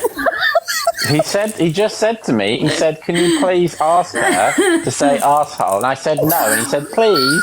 All right. I said, okay, I will ask him. Oh my God. You mean my accent or with a pretend English accent? Your accent, how you say it. Asshole. That's definitely not how you normally say it. All right, asshole. What do you want me to say? All right, I didn't realise you were that obsessed with them. Oh, you're killing me. I just want to say that John and all the mods in John's group is like, they're all lovely people. They're as I say, like, they're awesome. I really like them, and I wouldn't associate with anybody if they weren't, And so that's all I have to say. Hi, I'm also one of John's mods. Not. Hi, Lana. Hi, darling. What I wanted to say, I was not friends with I'm calling her Annette. But I was a follower of her, and I respected her, and I was feeling very sorry for her. And when there was a disagreement with John and Annette, I did say to her, this platform is big enough for the both of you. Well, she didn't like that, and she blocked me. I didn't say anything horrible to her. Go figure. And it is. It all sounds familiar, doesn't it? Now, yes, we had a WhatsApp group, John's mods. And people say things, but I'm going to stick up for John this time. I don't very often. No, I'm joking. Never let anybody mock her disability. Oh, look, you could say other things. This is the private mod chat she's talking about. This is a private one. I'm not going into anything. I've got all the chats. I've got what everybody said. John would never say if somebody said anything about the disability. He said, "Do not bring up her disability." He stuck up for her then 100%. But when she started doing what she was doing to John, then I lost complete respect for her. Now, a lot of people think I am Annette, right? All the time. Oh, you're Annette. I'm not Annette. And the only reason, I think we were both on misreads together, and I was like, thank God for that. See, I can't be two people. And it's not like I want to be a Annette. Nothing about looks, nothing about size, nothing. It's her attitude. She's very, very, very unkind, and the way she talks to people. But when she fell out of the wheelchair last week or the week before, old Softy me again thought, oh, what a shame. She could have really broken a bone, broken a hip, done something. And I actually felt sorry. Now, it was her choice to go to the theatre and carry on watching. Theatre. Whatever she wants, whatever she was seeing. Right? She wants to do that. Theatre. She felt not enough to do that. But after, when she went to the hospital and she asked Pitta, and I think there was another girl, Helen, to continue. Helen to continue with the being in the chat, so she could go and sign herself in. Wouldn't somebody just say, right, I've got to go, I've arrived at the hospital, but she wanted to keep the views, and that tells you 100% the views were more than anything else. You turned to the thing that got me. Oh, sorry, I'll let you carry on for a minute. No, it's all right. Sorry, carry on, darling. It's fine. Carry on. That got me was where she couldn't take it, where Pitta and Helen were taking a mickey out of her, and where Pitta got this little tiny violin and she was playing it and she would not have none of it. Everyone was saying to her, oh, they're taking a pee out of you, they're taking a mickey out of you. She was not having none of it. And I was in that live the whole night watching it, and they were constantly taking a mickey out of her. What I find sometimes also, you know, when John's on live and we are modding for him, he never stops and says, oh, my mods have sent me a message, I must answer back. Exactly. He's always my mod. So then people are thinking, what they're saying, they're talking about us, are they mocking us? You know, her whole, I'm going to say your word, or the demure of whatever, is, how can I say, hate's a very strong word, and I don't hate anybody. And sometimes I feel very, very sorry for her. And I think this is why me being in John's mod group, it was affected. They think I was supporting her, which I was not. But now looking at things, yes, all right, she's got an ME, she's got disabilities, but she's got so much strength to carry on to the early hours of the morning, to talk and constantly read comments. Even somebody who's got nothing is absolutely fine. It's exhausting. And I'm just going to say one last thing, and this is going to sound bitchy. The day when she was very, very poorly and couldn't get out of bed and had to get the ambulance, but managed to film the whole thing. I don't know if anyone remembers that day. I don't know if you remember Ruby or John that day when she was in bed. John? I do actually, because I was gonna recreate that as a video, and I decided not to because I realised that it might be seen as mocking, so I didn't publish it. Yeah. But I did share it to Lana. But what they actually had was, she couldn't move, and the last thing you want to do is to film yourself. But 1 minute she had the teddy near her arm, what was resting her arm. The next minute it was on the headboard. So you've got to be quite clever at doing these things. And she wasn't. She really, really wasn't. Let me tell you something. You know the bad part about all this is that all of us are talking, all of us are telling our stories about this woman, and she's never going to change. She'll continue doing what she's doing. She's going to still be, she's never going to change. She's never going to have any awareness, and she's going to keep pointing fingers at everybody saying, you're a bully, you're a bully, you're a bully. And it's like, it's like, you're jealous, you're bully, you're Billy jealous. Like, oh my God, lady. It's like, for God's sakes, you know, it's like. And you will not meet someone, you will not meet someone more passionate than Ruby about that very point, because she gets so fumingly angry about it. It's quite amusing sometimes. Because I hate people who take advantage of others, and I hate people who are not who don't take any accountability. She's a 50-year-old woman, okay? She should know better. And it's like, if something like this platform affects you so badly, but yet you turn around and say, well, it's my job. Well, you know what? Hey, lady, go find another fucking job.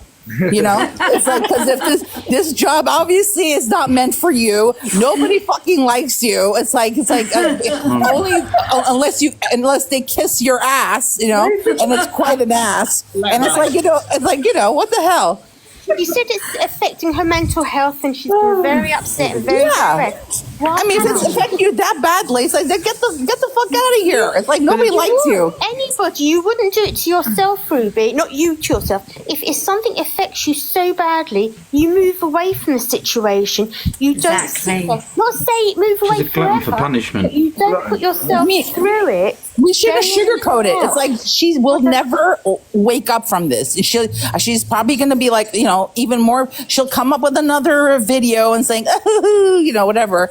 And it's just like, it's never ending. It's never ending with this woman. And it's like, and you know what? Guess what? All of this would stop if she just stopped and looked in the mirror for a minute and say, you know what? Maybe they're making some valid points here. And maybe I should make some changes, Okay, that would never happen.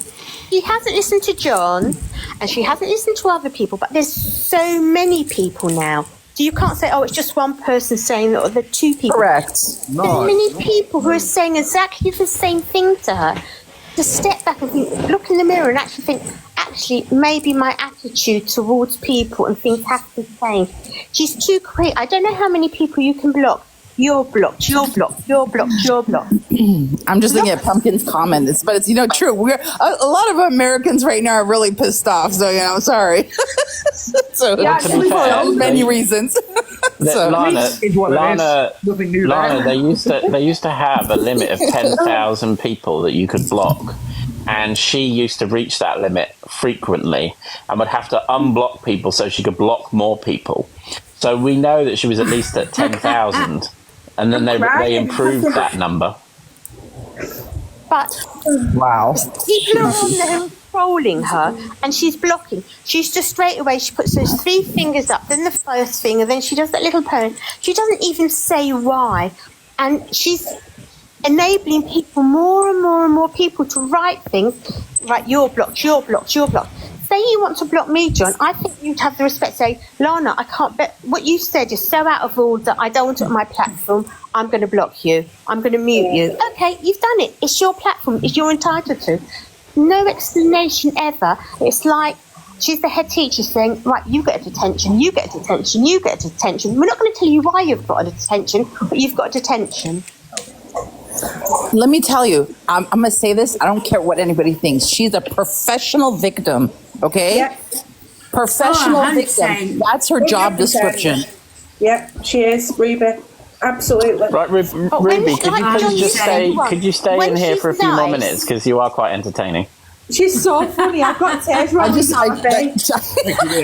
I just posted a hello on the chat there, but I'm just trying to say the truth. I mean, honestly, I hate when people fucking sugarcoat shit. It's like stop sugarcoating. It's like she's terrible, and she's just terrible because we're just telling her. It's like, wake up, ladies. Like, everyone's saying stuff about you because you're just being so wrong. Your behavior is so terrible. And you're hurting other people. You're hurting people. You're John, hurting when you others. said she's nice, you said she can be nice a long time ago when you first met her. Yeah, no, that's funny. I'm an icon. Well, yeah, I mean, she can be nice, but I think the important thing is that I've realised over the years that was more related to the fact that I could do something for her, whether that would drive her somewhere, carry her bag, whatever it was. Doing her something, so she had to be nice. The minute I became a pain and I wouldn't do those things, I was chucked to the curb. Yeah. Yep. 100%. Well, that's a very became a chauffeur. That's narcissistic behavior. Flat out. It's just narcissistic behavior. Talk about that. Buffy, CEO, sorry, I've got to jump in here. Buffy, would you like to say something? Do you want me to leave? I'll drop you. No, definitely not. Okay. All right. Hi, everyone. I just didn't want to talk over. I just didn't want to talk over everyone. So if you need me to drop it in time, I'll drop. The thing with her, I don't follow her, but I did like a couple of John's videos. They were funny, so I made some comments. Suddenly, I'm blocked on her. So, after something bad comes something good, and you guys have got like a support network. But not only is she a professional victim, but I did say this in Miss Red's box the other day, she's a master manipulator. And because of that, most of her comments, and I got accused of being you, Lana, as well, said I sound like Luna. And I'm thinking, okay, a sheep on helium. That Oh could my give God, me there's 3 of us PTSD. then. Huh? Oh my God, there's 3 of us then, triplets. I'm adopted then. But I'm 50 and I've got illnesses, and I wouldn't dream if I only could do a quarter of what she does, I'd be happy. But at least you guys are bringing awareness, because there are vulnerable people in her community which are going to listen to her, and we don't want many more bullies. That's exactly, that's half the problem. It's that medical information that she tries to spew, you know? Yeah, and the final She acts like a straw for know-it-all, me that's was the thing. the ME versus the C word, because my late husband died of C word very quickly, so... But it's not a competition who's the most ill. It really isn't. Oh, I know it isn't, but... I don't know if she's been watching this. Maybe she has. Oh, you know she has. If somebody was talking about me, Yes, she has. I would want... Oh, she has. I would want to come on here, I don't know if you'd let her on or whatever, to have her say. Now, why is she's going to...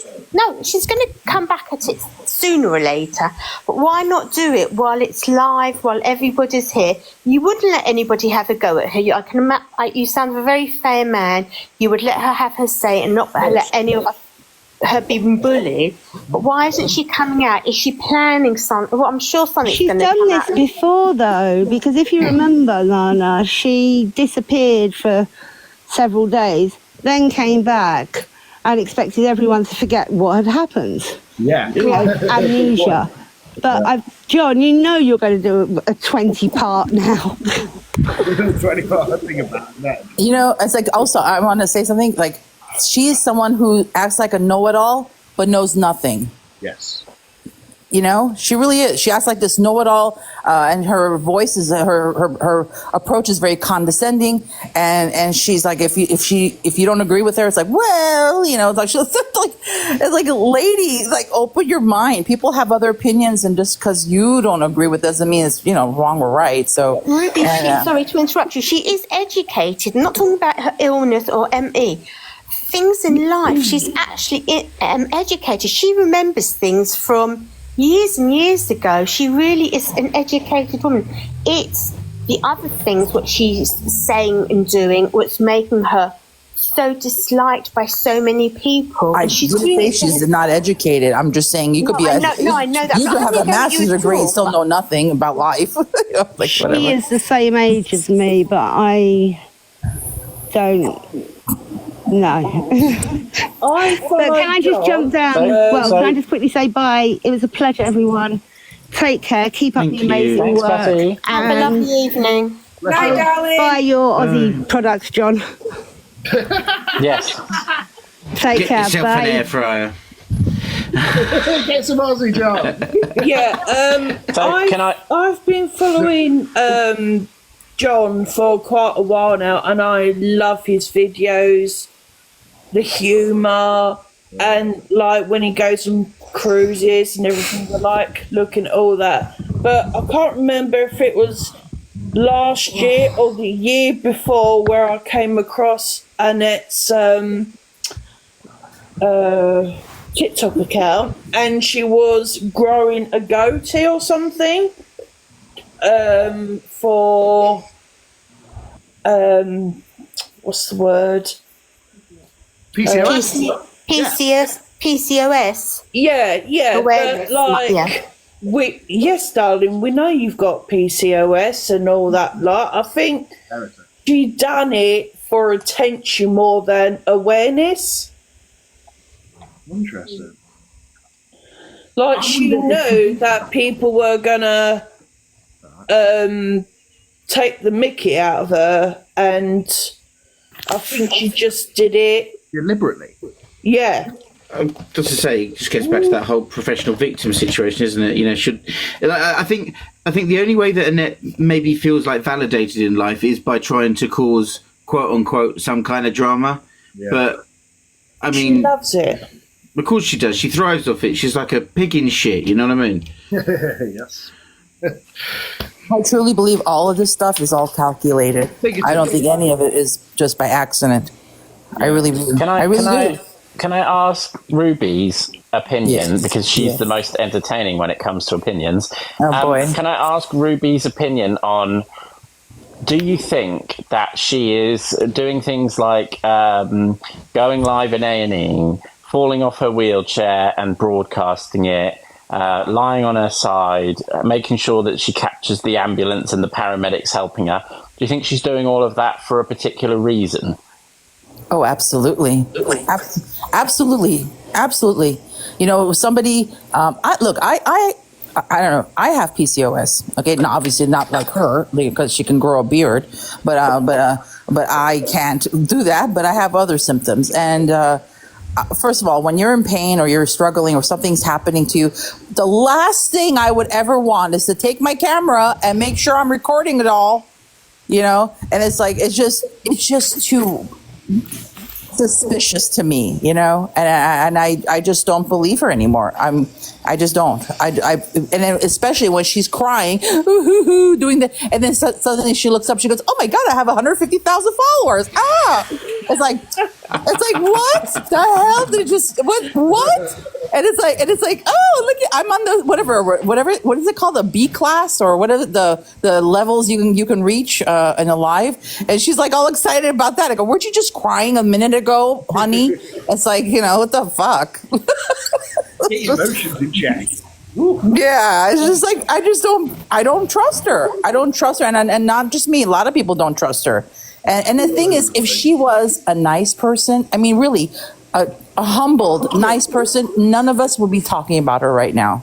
Yeah. Do you know? As she would say, full stop. Has anyone seen the program? Read between the lines. 24 hours in A&E. Has anyone seen the program 24 hours in A&E? Yes. I think I've had it. Watched it Yes, once. it's normal. Yeah, it's basically Annette's live stream. Yeah, that's what I'm saying. I'm surprised that, like, I think it's Channel 4 or something that do it. I'm surprised I haven't gone to Annette and say, "Oh, would you like to be on our show?" She would lap that up. I tell you that. And you know what? You don't demand respect from people. You earn respect, and she demands respect, demands all this stuff from people. Yet she doesn't do the same to others or for others. And it's like, who the F do you think you are, lady? It's like, get the fuck out of TikTok. I'm just sat here watching Andy sweating like hell. It's not easy doing live streaming, is it? Nah, mate, can you hear the fan? Yeah. Sorry about that. I always have to have a fan on. Yes. So if she's got no respect for anybody, how can she expect people to respect her? Exactly. And I know she's got Pitta, but say Pitta wasn't around anymore, not God forbid anything happened to her, but say she decided TikTok's enough for her, who she then got as her sidekick, as I call it? Has she got another bloody fault that she fell over in a mobility scooter because she was too focused on a bloody TikTok live than where she was going? I thought, you absolute plonker, now you're milking it. Oh, I've got to go to the hospital. All right, love, but you know, it's your own fault. I'm going to say something. It might be a little controversial, but I just want to say it. You can say I'm wrong. We're ready for but it. this is what my opinion.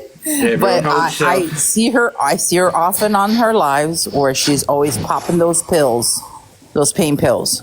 And I had a friend who was also who was addicted to prescription pain meds, but you would never know it. But I think whenever she does these stunts, you know what she gets? She gets a new container or whatever, prescription of pain meds.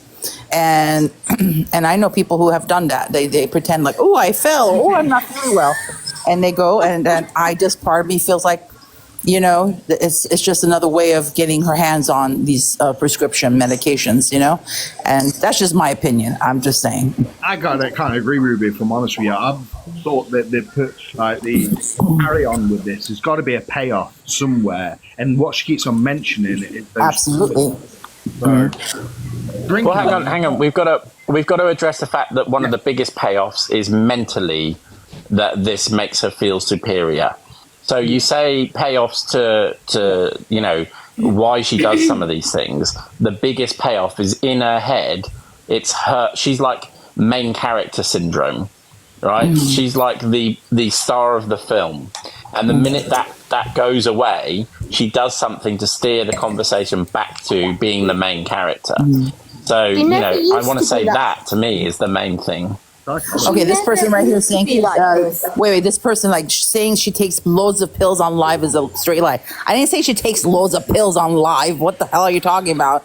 But she's always talking about she's taking that shit all the time to get through the day. So I don't know what you're talking about. That is also on my Annette bingo. Yeah, hello, Youngblood. Do you want to come in the box and tell us about your experience? Look, I know you don't want the drama, and I get that, and that's fair enough. But there are people wondering why you don't go live with her anymore, and I was wondering if you wouldn't mind popping in and telling us that. If you don't feel comfortable, perfectly fine. But Youngblood is one of the creators that she used to go live with quite frequently, and actually was one of the ones that helped to grow her account and helped her raise gifts and money for things. Yeah, would you, mate, if you're out there, would come in the box, and if you feel what I don't understand is, when she fell and stuff like that and she was in pain, last thing what I do if I'm in pain and I've fallen over is go on live and concentrate on my phone. It's an odd flip, isn't it, of energy. And do you know what? It's because it's her work she phone. reminds me of. Has anyone seen RoboCop? baby.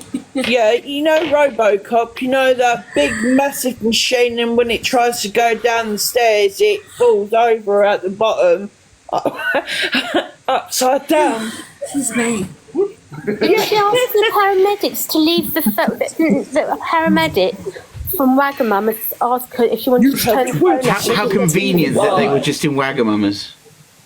It was all staged. It was paid extras. They haven't been here for 7 days. Yeah, well, Tammy will know how many times the paramedics go around there. They get notifications of the bloody CCTV cameras. But in the end, what's the end game here? Because she's not going to change. No. So we're just we're going to continue calling her out. Maybe one day she will.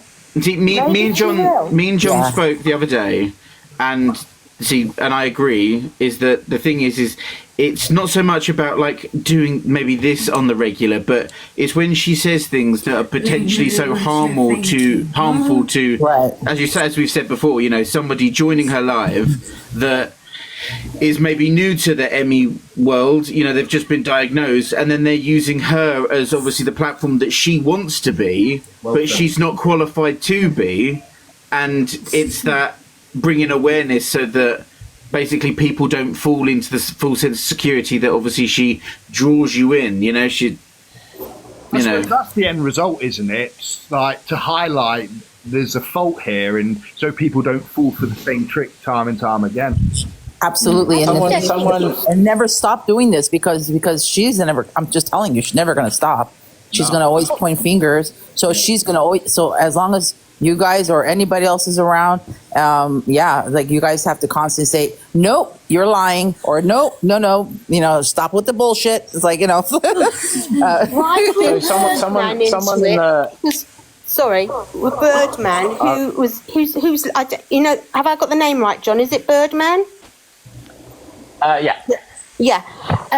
For him to come on to have to make a post to bring him into it, where he's a lovely guy, minds his own business, doesn't say anything bad about anybody, and she still had to bring somebody else in because they commented on her driving the wheelchair with her phone.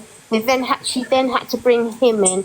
That I think is nasty and cruel when he did nothing to her. I mean, he was her friend. Yeah. John? I agree. I think that's a pure deflection tactic, really. Not taking responsibility for what you've done, and instead calling out other people. I don't agree with having a bird on you in your car, but whatever. People will call him out for that if they want to call him out for that. that doesn't mean you should sit there and deflect from what people are calling you out for.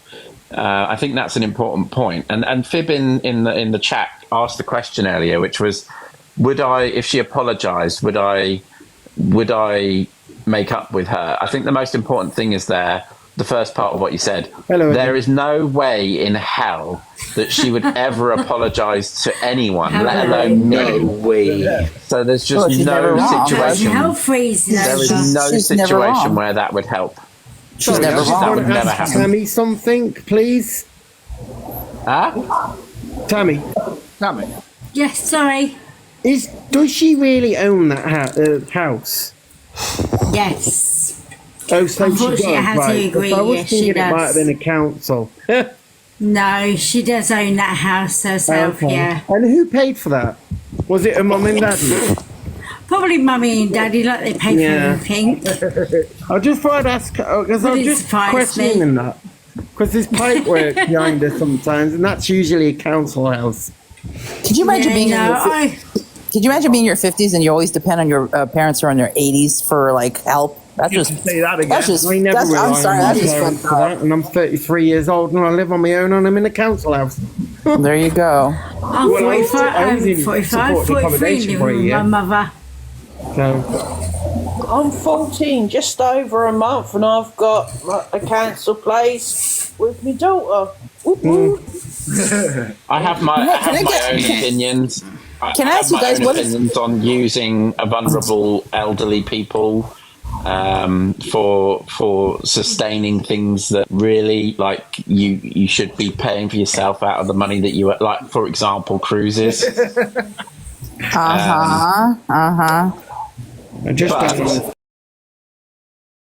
Parents for paying for a house or for helping her with the bathroom, or you know, she's their daughter, and fair enough if they want to support you, fine, whatever. Exactly, But yeah. asking for other things from them when that's the bit where I'm not happy, you know. I just don't understand how she can go on these all these cruises, buy these Charlie Bears, but then go on a live and on a video post that she couldn't afford the vet bill. I'm sorry, but I can't understand that myself. And I've got my own dog. Sensitive issue, this. When she turns around and says, "Oh, TikTok's my job," I'm like, "Your job? It's not a job." It's not. Well, no, but I mean, she has recently said. That's such an F you to people who really work. You know, No, go I out know. every day and work. It's like for your job. It's not a And I mean, job. she literally recently said that she's going on like a spending ban, and then she goes to this big field filming Morris dancers, and then buys these really tatty 30 quid a pop 3D printed dragons. I mean, exactly. And it's like, if you can sit on your ass for like 6 hours doing a live, you can do customer service. I mean, seriously, like. Oh no, but she will list everything why she can't do that. Of course. Oh no, I have to lift the finger. I must admit, as I can guarantee that it is full of grass and fields. So why would you sit on a post and say, oh, you know, on a live site and say, oh, you know, I can't do this, but oh, I should have don't gift me. Well, if you knew, just come off, turn your gifts off, and then go back on live and then cry about it. Don't sit on there for sympathy. Exactly. Sorry, but you know, I've been holding back for a while, but I need to say my bit. Brad, you are the queen of McDonald's. You know what? I'm the same. You know, when don't want your gift. I'm not in the mood for lives, I don't go on. But when I'm ready for it, I will come on to TikTok live. But at the minute, I haven't really been doing many lives because I'm just not. Hang on. So Jack in the comments just said that she's just given her stance on gay marriage as a Christian. And I'm interested to know, right, first of all, using the Christian is an insult to so many genuine Christians out there. I don't even want to get started on that. If you're a Christian, there's so many things that you would do differently than what she does. But I am interested to know. I'm gonna say swing. Who said this? Are you referring to Annette? I can't even Yeah, get just now apparently. I don't know what she said there. Well, if that is well. Oh, now she's saying she's not homophobic. Well, I was born a Christian, but I'm gay. Does that make me any different? Even the ocean pushes me back. Come here, mate. Sorry, is Sarah? Do you want to say, or Sarah? Do you want to say anything? No. Oh no. Sorry, guys, I stopped you. Wait, who are you talking about? Sarah? Oh, yeah. She hasn't said anything, has she? Sarah. I don't know Sarah's suddenly going to speak, and then we find out it's that guy from earlier. So, perhaps some people realise she's in the box to be truthful. What I want to know, how she can get fellas. I can't even get a text back. Oh, I don't want to know. I just don't want to know, and that is one of them. Right. So would you like to hear a story? Would anyone like to hear a story? Okay. Lovely. So I was on a cruise. I can talk about it because she's come out and said it now. Right. So I was on a cruise with her, and she was on this app, which is for swing things, okay? And Miss Swinger. Okay, so she had arranged to see a couple of people and meet them for a drink, just to chat. I don't think it's wrong to say this story because nothing happened, right? If something happened, I probably would change the story. But the long story short is they saw a photo of her and didn't turn up. Oh, John. So that's the short version of the story, okay? I believe that she uses filters when she goes live. Oh, for goodness sake. Honestly, John. Rather than spending money on a cruise, you know her personally. Oh my God. Dragons. If you see a front teeth, they're like daggers, aren't they? Like my God. Daggers. So if she's like seeing the geezer, and she's like, it's gonna dig right into him. Hang on. What I will say is let's not talk about appearances and such. I don't think that's fair, and I think that I have problems with my teeth. You might not see them because they're not my front teeth, but I have problems with my teeth, and I wouldn't want people to say things about them. And I do agree that she could do with some dental work, but so can I. We're two missing teeth, so yeah. So I just want to be clear that I don't like the woman, but sometimes there are things you can't help in life, and if you can't help it, I don't think you should highlight it. Do you know what I mean? This is what John does when anybody says things about, he's got his own views. What's that? I don't think she realises that for her when anybody any comment about her disability, her looks or anything, she'll mock John and he says this, he does that. But actually, she doesn't realise behind the scenes, he doesn't. He's the first person to say, no, that's not right. We shouldn't discuss that. That is uncalled for. And he does that. Well, when it used to be when I was on the WhatsApp group, so many times he wouldn't let anything disability-wise, looks-wise, size-wise, be spoken about Annette. She never wouldn't even think he would, but I can tell you, he has stuck up for her for a lot. Don't you think so, Ruby? Oh yeah. Huh? Yeah, I mean, I agree. Yeah. That comes with being on social media as well. Disabilities or anything like that. So you've got to give him his due. Yes, he's had a tough time. What she's done, John, how many of your mods have left you since you started with mods, if any? I haven't had a single mod leave since I started. Doesn't that tell everybody something? Well, that's it. I'm leaving. I'd just like to say something. I'd just like to say something. Donna Edwards in the chat. Donna Edwards in the chat said he didn't say that when he dressed and looked like her. I dressed as a woman, right? To make fun of the tiara, to make fun of the dresses. It was nothing to do with her. Did I colour in my teeth to make it look like that? Did I make fun? The only time I went wrong was when I fell on the floor and I accepted that I did that in the heat of the moment and I was wrong, right? And I will apologise when I do that. Me as a mod. I think it's And that's when we pulled, John, didn't we pull you up on that? You got carried away that day.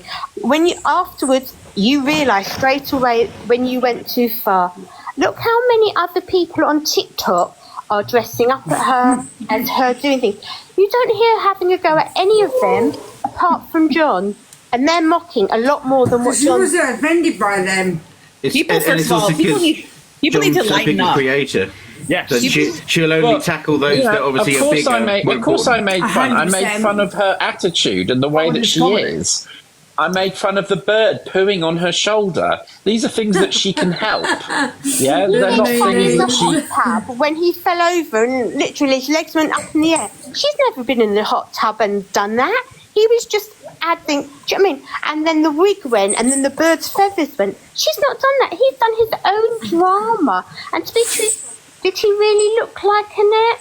No. Annette was much prettier than what he looked like. No, John's hang on a minute. I think I look pretty good with the purple dress and the tiara, actually. John, I think you look hot. I'm sorry. The glasses done it, John. But did you do the zip up at the back though? No, well, look, hold on a minute. You don't need to see behind the scenes on my videos. The fact that I couldn't get the zip up at the back is neither here nor there. Exactly. At least he gets his zip up at the back. Oh, dang. I think people are way too sensitive, first of all. That's just my opinion, okay? And I think everybody gets that, just clench their pearls like, oh my God, they just make fun of her? It's like, calm down. He's just wearing a fucking dress. Calm down. It's like, what is wrong with people? I mean, seriously. I mean, there's so many honestly, words like about the world. And it's like, oh, he's dressed like her. Oh my God. Words like bully, etc., are thrown around too much on this app. No, absolutely. I think that there's a distinction between a comedy skit about another creator who puts their life all over TikTok, and all you're doing is copying some of that content and making a joke about it, which is something that happens all the time on mainstream TV, for Christ's sake. Right? But there's a difference. If I was sat making a video showing off my teeth and saying how disgusting I am and all these sorts I don't want to list things because then I will be bullying.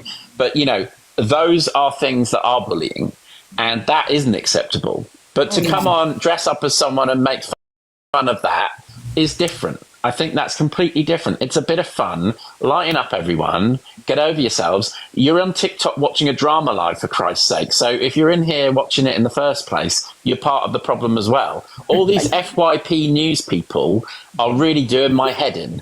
Yeah. Absolutely doing my head in, because all they do is, they're the systemic problem on this app. They create these issues and get you to watch the drama so they can create more drama. Forget about how equally stanced they are or whatever. That is one of the biggest problems on the app. And that's why I don't join those sort of things anymore. But John, nobody, I've seen it when I came around to your house. Nobody's seen all your ball gowns in your wardrobe. You've just chosen similar ones.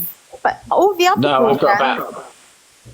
I've got loads of them. They're all from Yours Clothing because they do my size. Exactly, but nobody's seen them in your wardrobe. It's just was that a slight dig there? I must say that I was wrong saying that about her teeth. But fair enough. Yeah. Fair enough. I didn't mean to, probably that was bullying, but I'm not really. No, you're right. Anyway. John was quick enough to go to misread so he could spread hate. If I remember rightly, I went into that to defend myself because a 10-part series had been made about me, and I went in there to highlight exactly what I'm highlighting right now. My whole story, 100%. Donna, if you want to go and watch it, my whole story is on my playlist. There's 2 videos which talk about the entire story. You're more than welcome to go and watch that. Rather than sitting back and judging people, how about you open your ears and listen to what's being said by so many people? This isn't a bullying live. No one has sat here and allowed bullying to... No one's being unkind to her. Nobody's saying anything detrimental about her. They're just saying more about her attitude and how unkind she is being to other people. Yeah. It's the accountability of the things that she says, because like when she wants to be this, like crusader to the cause, but then can't you know, do more of her own research, as I said earlier. You know, it's little things like that, and yeah, that's where it becomes dangerous, and then that's where people should hold her accountable. But of course, we know that we're wrong, and obviously she's right. Apparently, I just can't silly us. About comment about the C words being ME being more painful in that than the C words. I just can't get over that. Oh, Laura, sorry, can I, Laura, you got anything to? Oh, she's leaving. Hello, Laura. I'm here. Hi.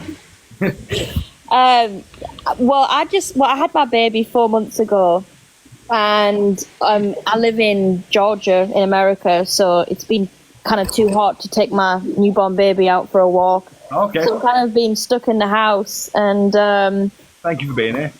that's okay. It's very entertaining.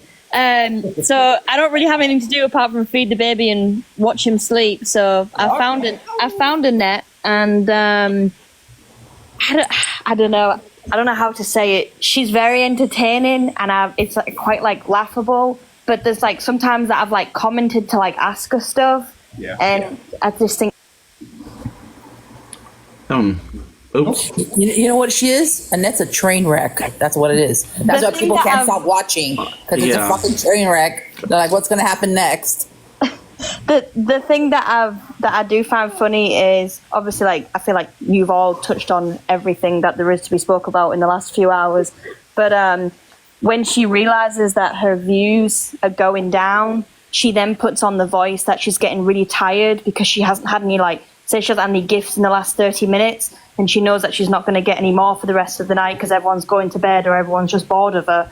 I just feel like she then like puts on the voice, and then she ends up saying that she's really tired, and then she obviously goes off live. There is a familiar pattern with this one, so for sure.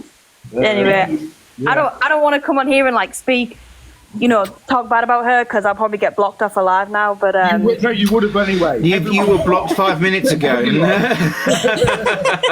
It's just like with having a newborn and having nothing to do and not being able to go outside 'cause it's too hot. I've just been following her and just been listening to everything she's been doing, and I just think she's an absolute scam artist. And to be able to be in this live and listen to what. I thought I was the only one who thought this, and to listen that's to it. Scam artist. Tonight, Perfectly said. Yeah. It's quite refreshing listening that other people have the same opinion, I guess. But you need to come along to my side of the world. I watch you as well. I've actually just booked a cruise myself. But anyway, I just didn't use my link though, did you? She's more entertaining, and I find myself just laughing and mostly in shock most of the time. But it does entertain my nights, and I am one of her viewers. Good. I don't subscribe or like any of her stuff, but I just think she's the most entertaining, interesting woman. But at the same time, I do understand that, listening to other people tonight who do have ME, it is actually really sad that she does these other mean, malicious stuff as well. Because if she wasn't like that, she'd probably be quite interesting to listen to, because she does have a lot of things to say. But I think she's kind of ruined herself. But anyway, I won't take any more time. I just think this is the most entertaining, interesting thing I've ever watched. And is it the anti-TikToker? Yeah. I think you're absolutely great. I think it's so funny. Yeah, he's awesome. It's so funny, and I don't mean to be mean to Annette. I don't even know her, but yeah. Anyway, love to your baby. You made some great points there, Laura. That was awesome. Yeah. That was great.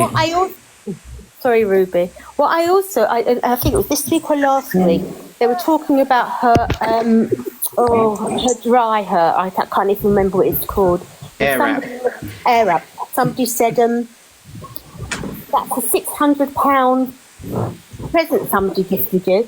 She said, no, it wasn't £600, it was £400 actually.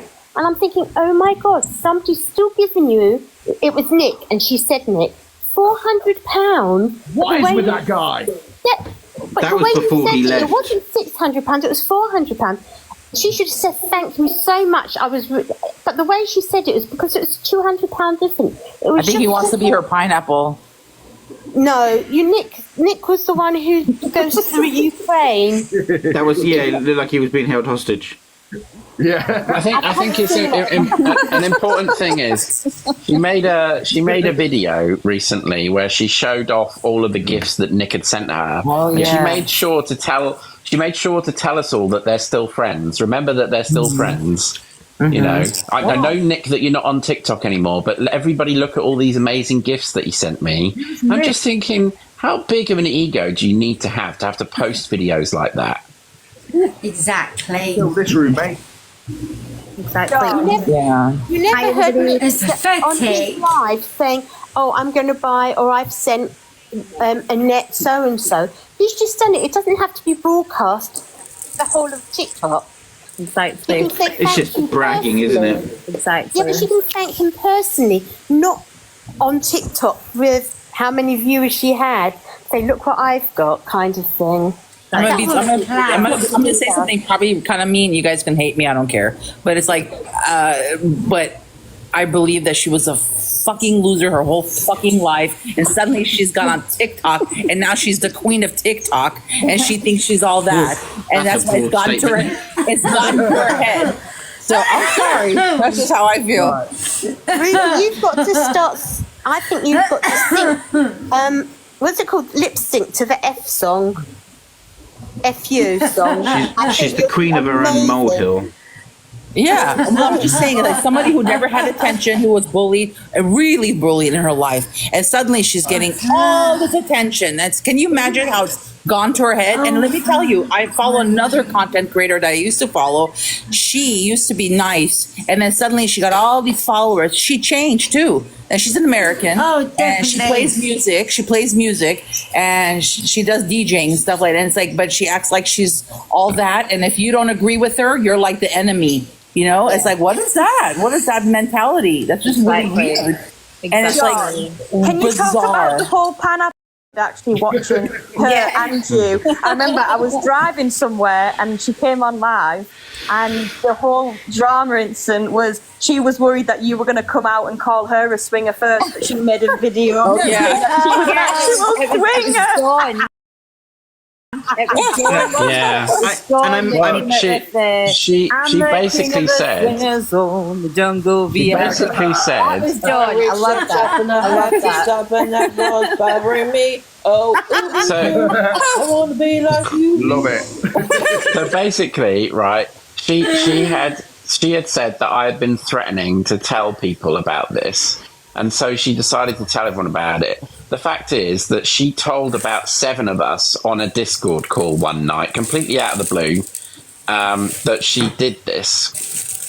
So there are 7 people. A lot of them are people that were her mods at the time or friends of hers. And somehow that information got into my lives by them coming in and commenting. They'd made a couple of comments in like down below, making references to it. They didn't specifically say it, but they would make references to it. Yeah. So she then went on to tell everyone that I was threatening to tell everyone. I never once threatened her that I was going to say this to anyone. I never once released that information. I had plenty of times. I could have done a whole big video on it, but I never once said it. It's odd because that's private, and I respect that that's private. Yeah, exactly. John, have you ever said anything, John, like, or mentioned or even highlighted something she gets everything wrong, but just gets something a bit wrong, like? Is there something that would, or do you reckon that was all the attention seeking? What was that? I don't know what that was. I thought I was in an elevator then. Sorry, that was WhatsApp from. She mentioned it in Miss Red's live once. It's Luna. No, it was honestly, I have to say, absolutely huge respect for you, John, and the anti-TikToker. Honestly, I love all your videos that you've done. Bless you, thank you. And you know, Focus, I love you too. Thank you. It's just about, you know, I mean, I've got MS and I have various other chronic health conditions, and there's no way on this planet that I would broadcast that I would record that. You know, those days you just literally want to pull the duvet covers over your head and, you know, just stay in your little bubble. But, you know, I'm not a narcissist. And with her, you know, I've been in relationships with narcissists and all I see is that. And for a while I actually found some kind of weird connection with her. And then it was like, nope, that is behaviours recognised, next, you know? Yeah. And I just felt that she was completely, you know, for people, I know people with ME, I know people with fibromyalgia, and I feel with her, it's heartbreaking, you know, that she's literally, she's almost kind of not making a joke of it, but it's like, you know, putting this as some form of entertainment, of some form of content. And it's not, that's people's lives, you know? Exactly. And it's also the fact that it's like the way that obviously she's getting attention is so negative, it actually then, as I say, like creates negativity towards obviously like the ME community and all that jazz. Because we've been talking to some people over the last couple of days and they've said, you know, like they feel like almost embarrassed because of how Annette portrays like ME to the world, and it makes them feel embarrassed to be able to actually talk about it. And that's mental. Like they shouldn't be like that. I should say, yeah, she's got such a big platform, as of course as she will all tell us, you know, 150,000 people, you know. Yeah. He wants people to feel pity for her, you know. That's exactly. Yeah. And she could do good if she just did a couple of like steps to stop that, you know, the negativity from sort of getting through or whatever, or ignore it, you know, as, you know, most people can if she just did those videos that she's done where she was, you know, recording some people in a choir singing, or she did some cruise content, or she talked about the bird or whatever, right? None of us would even be in this box right now having this conversation. If she just went to doing that, there would be none of this. But she doesn't, because she knows she wouldn't be at 150,000 followers. Because all of those videos have 100 likes and about 5k views. She absolutely loves it. Like I said, she's a train wreck. People love train wrecks, so they don't know what to expect. Every time she comes live, they're like, what's going to happen? You know, it's like, so that's what intrigues people. It's not because of her sparkling. It's not because of her sparkling personality that people follow her. All those videos of Morris dancers, you know. I'm sorry, but I love Ruby. ME, that she is ME, if that makes sense. Like, oh, ME this, ME that. This is ME. Yeah. One of my oldest friends suffers with ME, and she can suffer quite bad with it. Like, she has her good days, she has her bad days. Like with everyone with ME, I imagine everybody's different.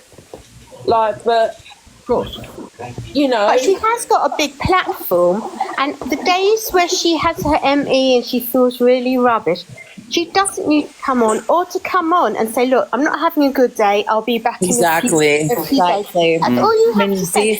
Days I'm having a bad day, it's like, you know, you can't even get out of bed, never mind press record on your phone. Exactly, you don't need to put the voice on and carry on and on. Wait, she doesn't. Wait. It's more like she has me syndrome, not ME. Sorry, I have to go there. She has me syndrome. You'd be absolutely spot on. You're like, me. Can I just say, on that awesome joke, we're going to wrap things up. All right. We've done. We've been violation. Who's that? Not me. Who's that? Right. I kind of just say thank you to everyone. No, thank you, and it's thank you. Oh, John, your face. Now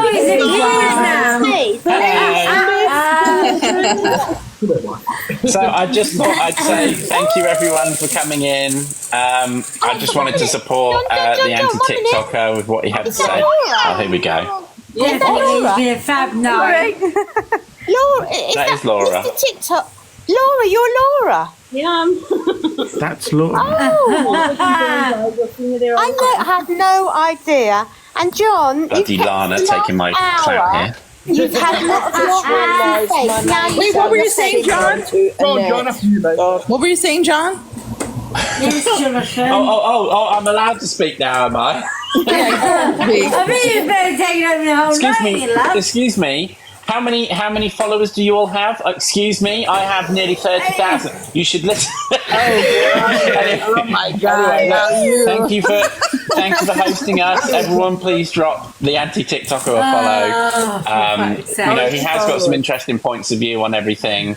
I'm going to drop down now so we can say goodbye to everyone. Thank you all for coming. And if you wanted to watch me, another ad break here, I'll be live tomorrow for Cooking Live. Don't hold our breath. What are you cooking tomorrow then, John?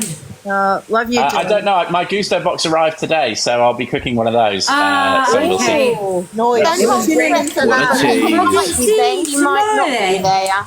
Have a good rest of the night, guys, and I'll see you all soon. Bye, John. Bye,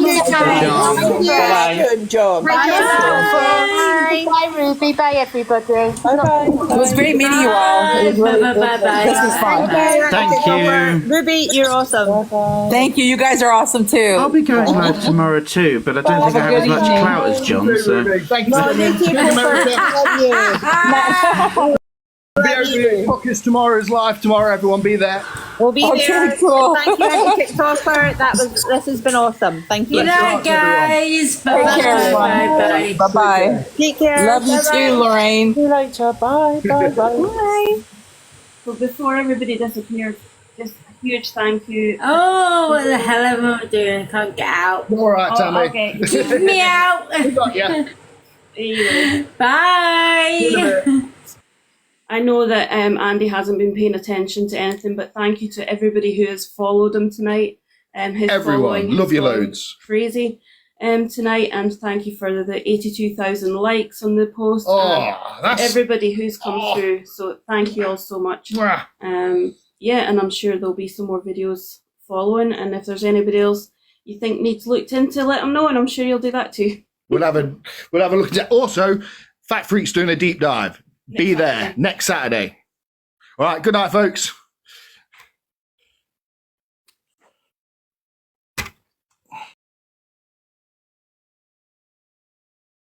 The Observer, providing you with the latest TikTok drama from across the UK.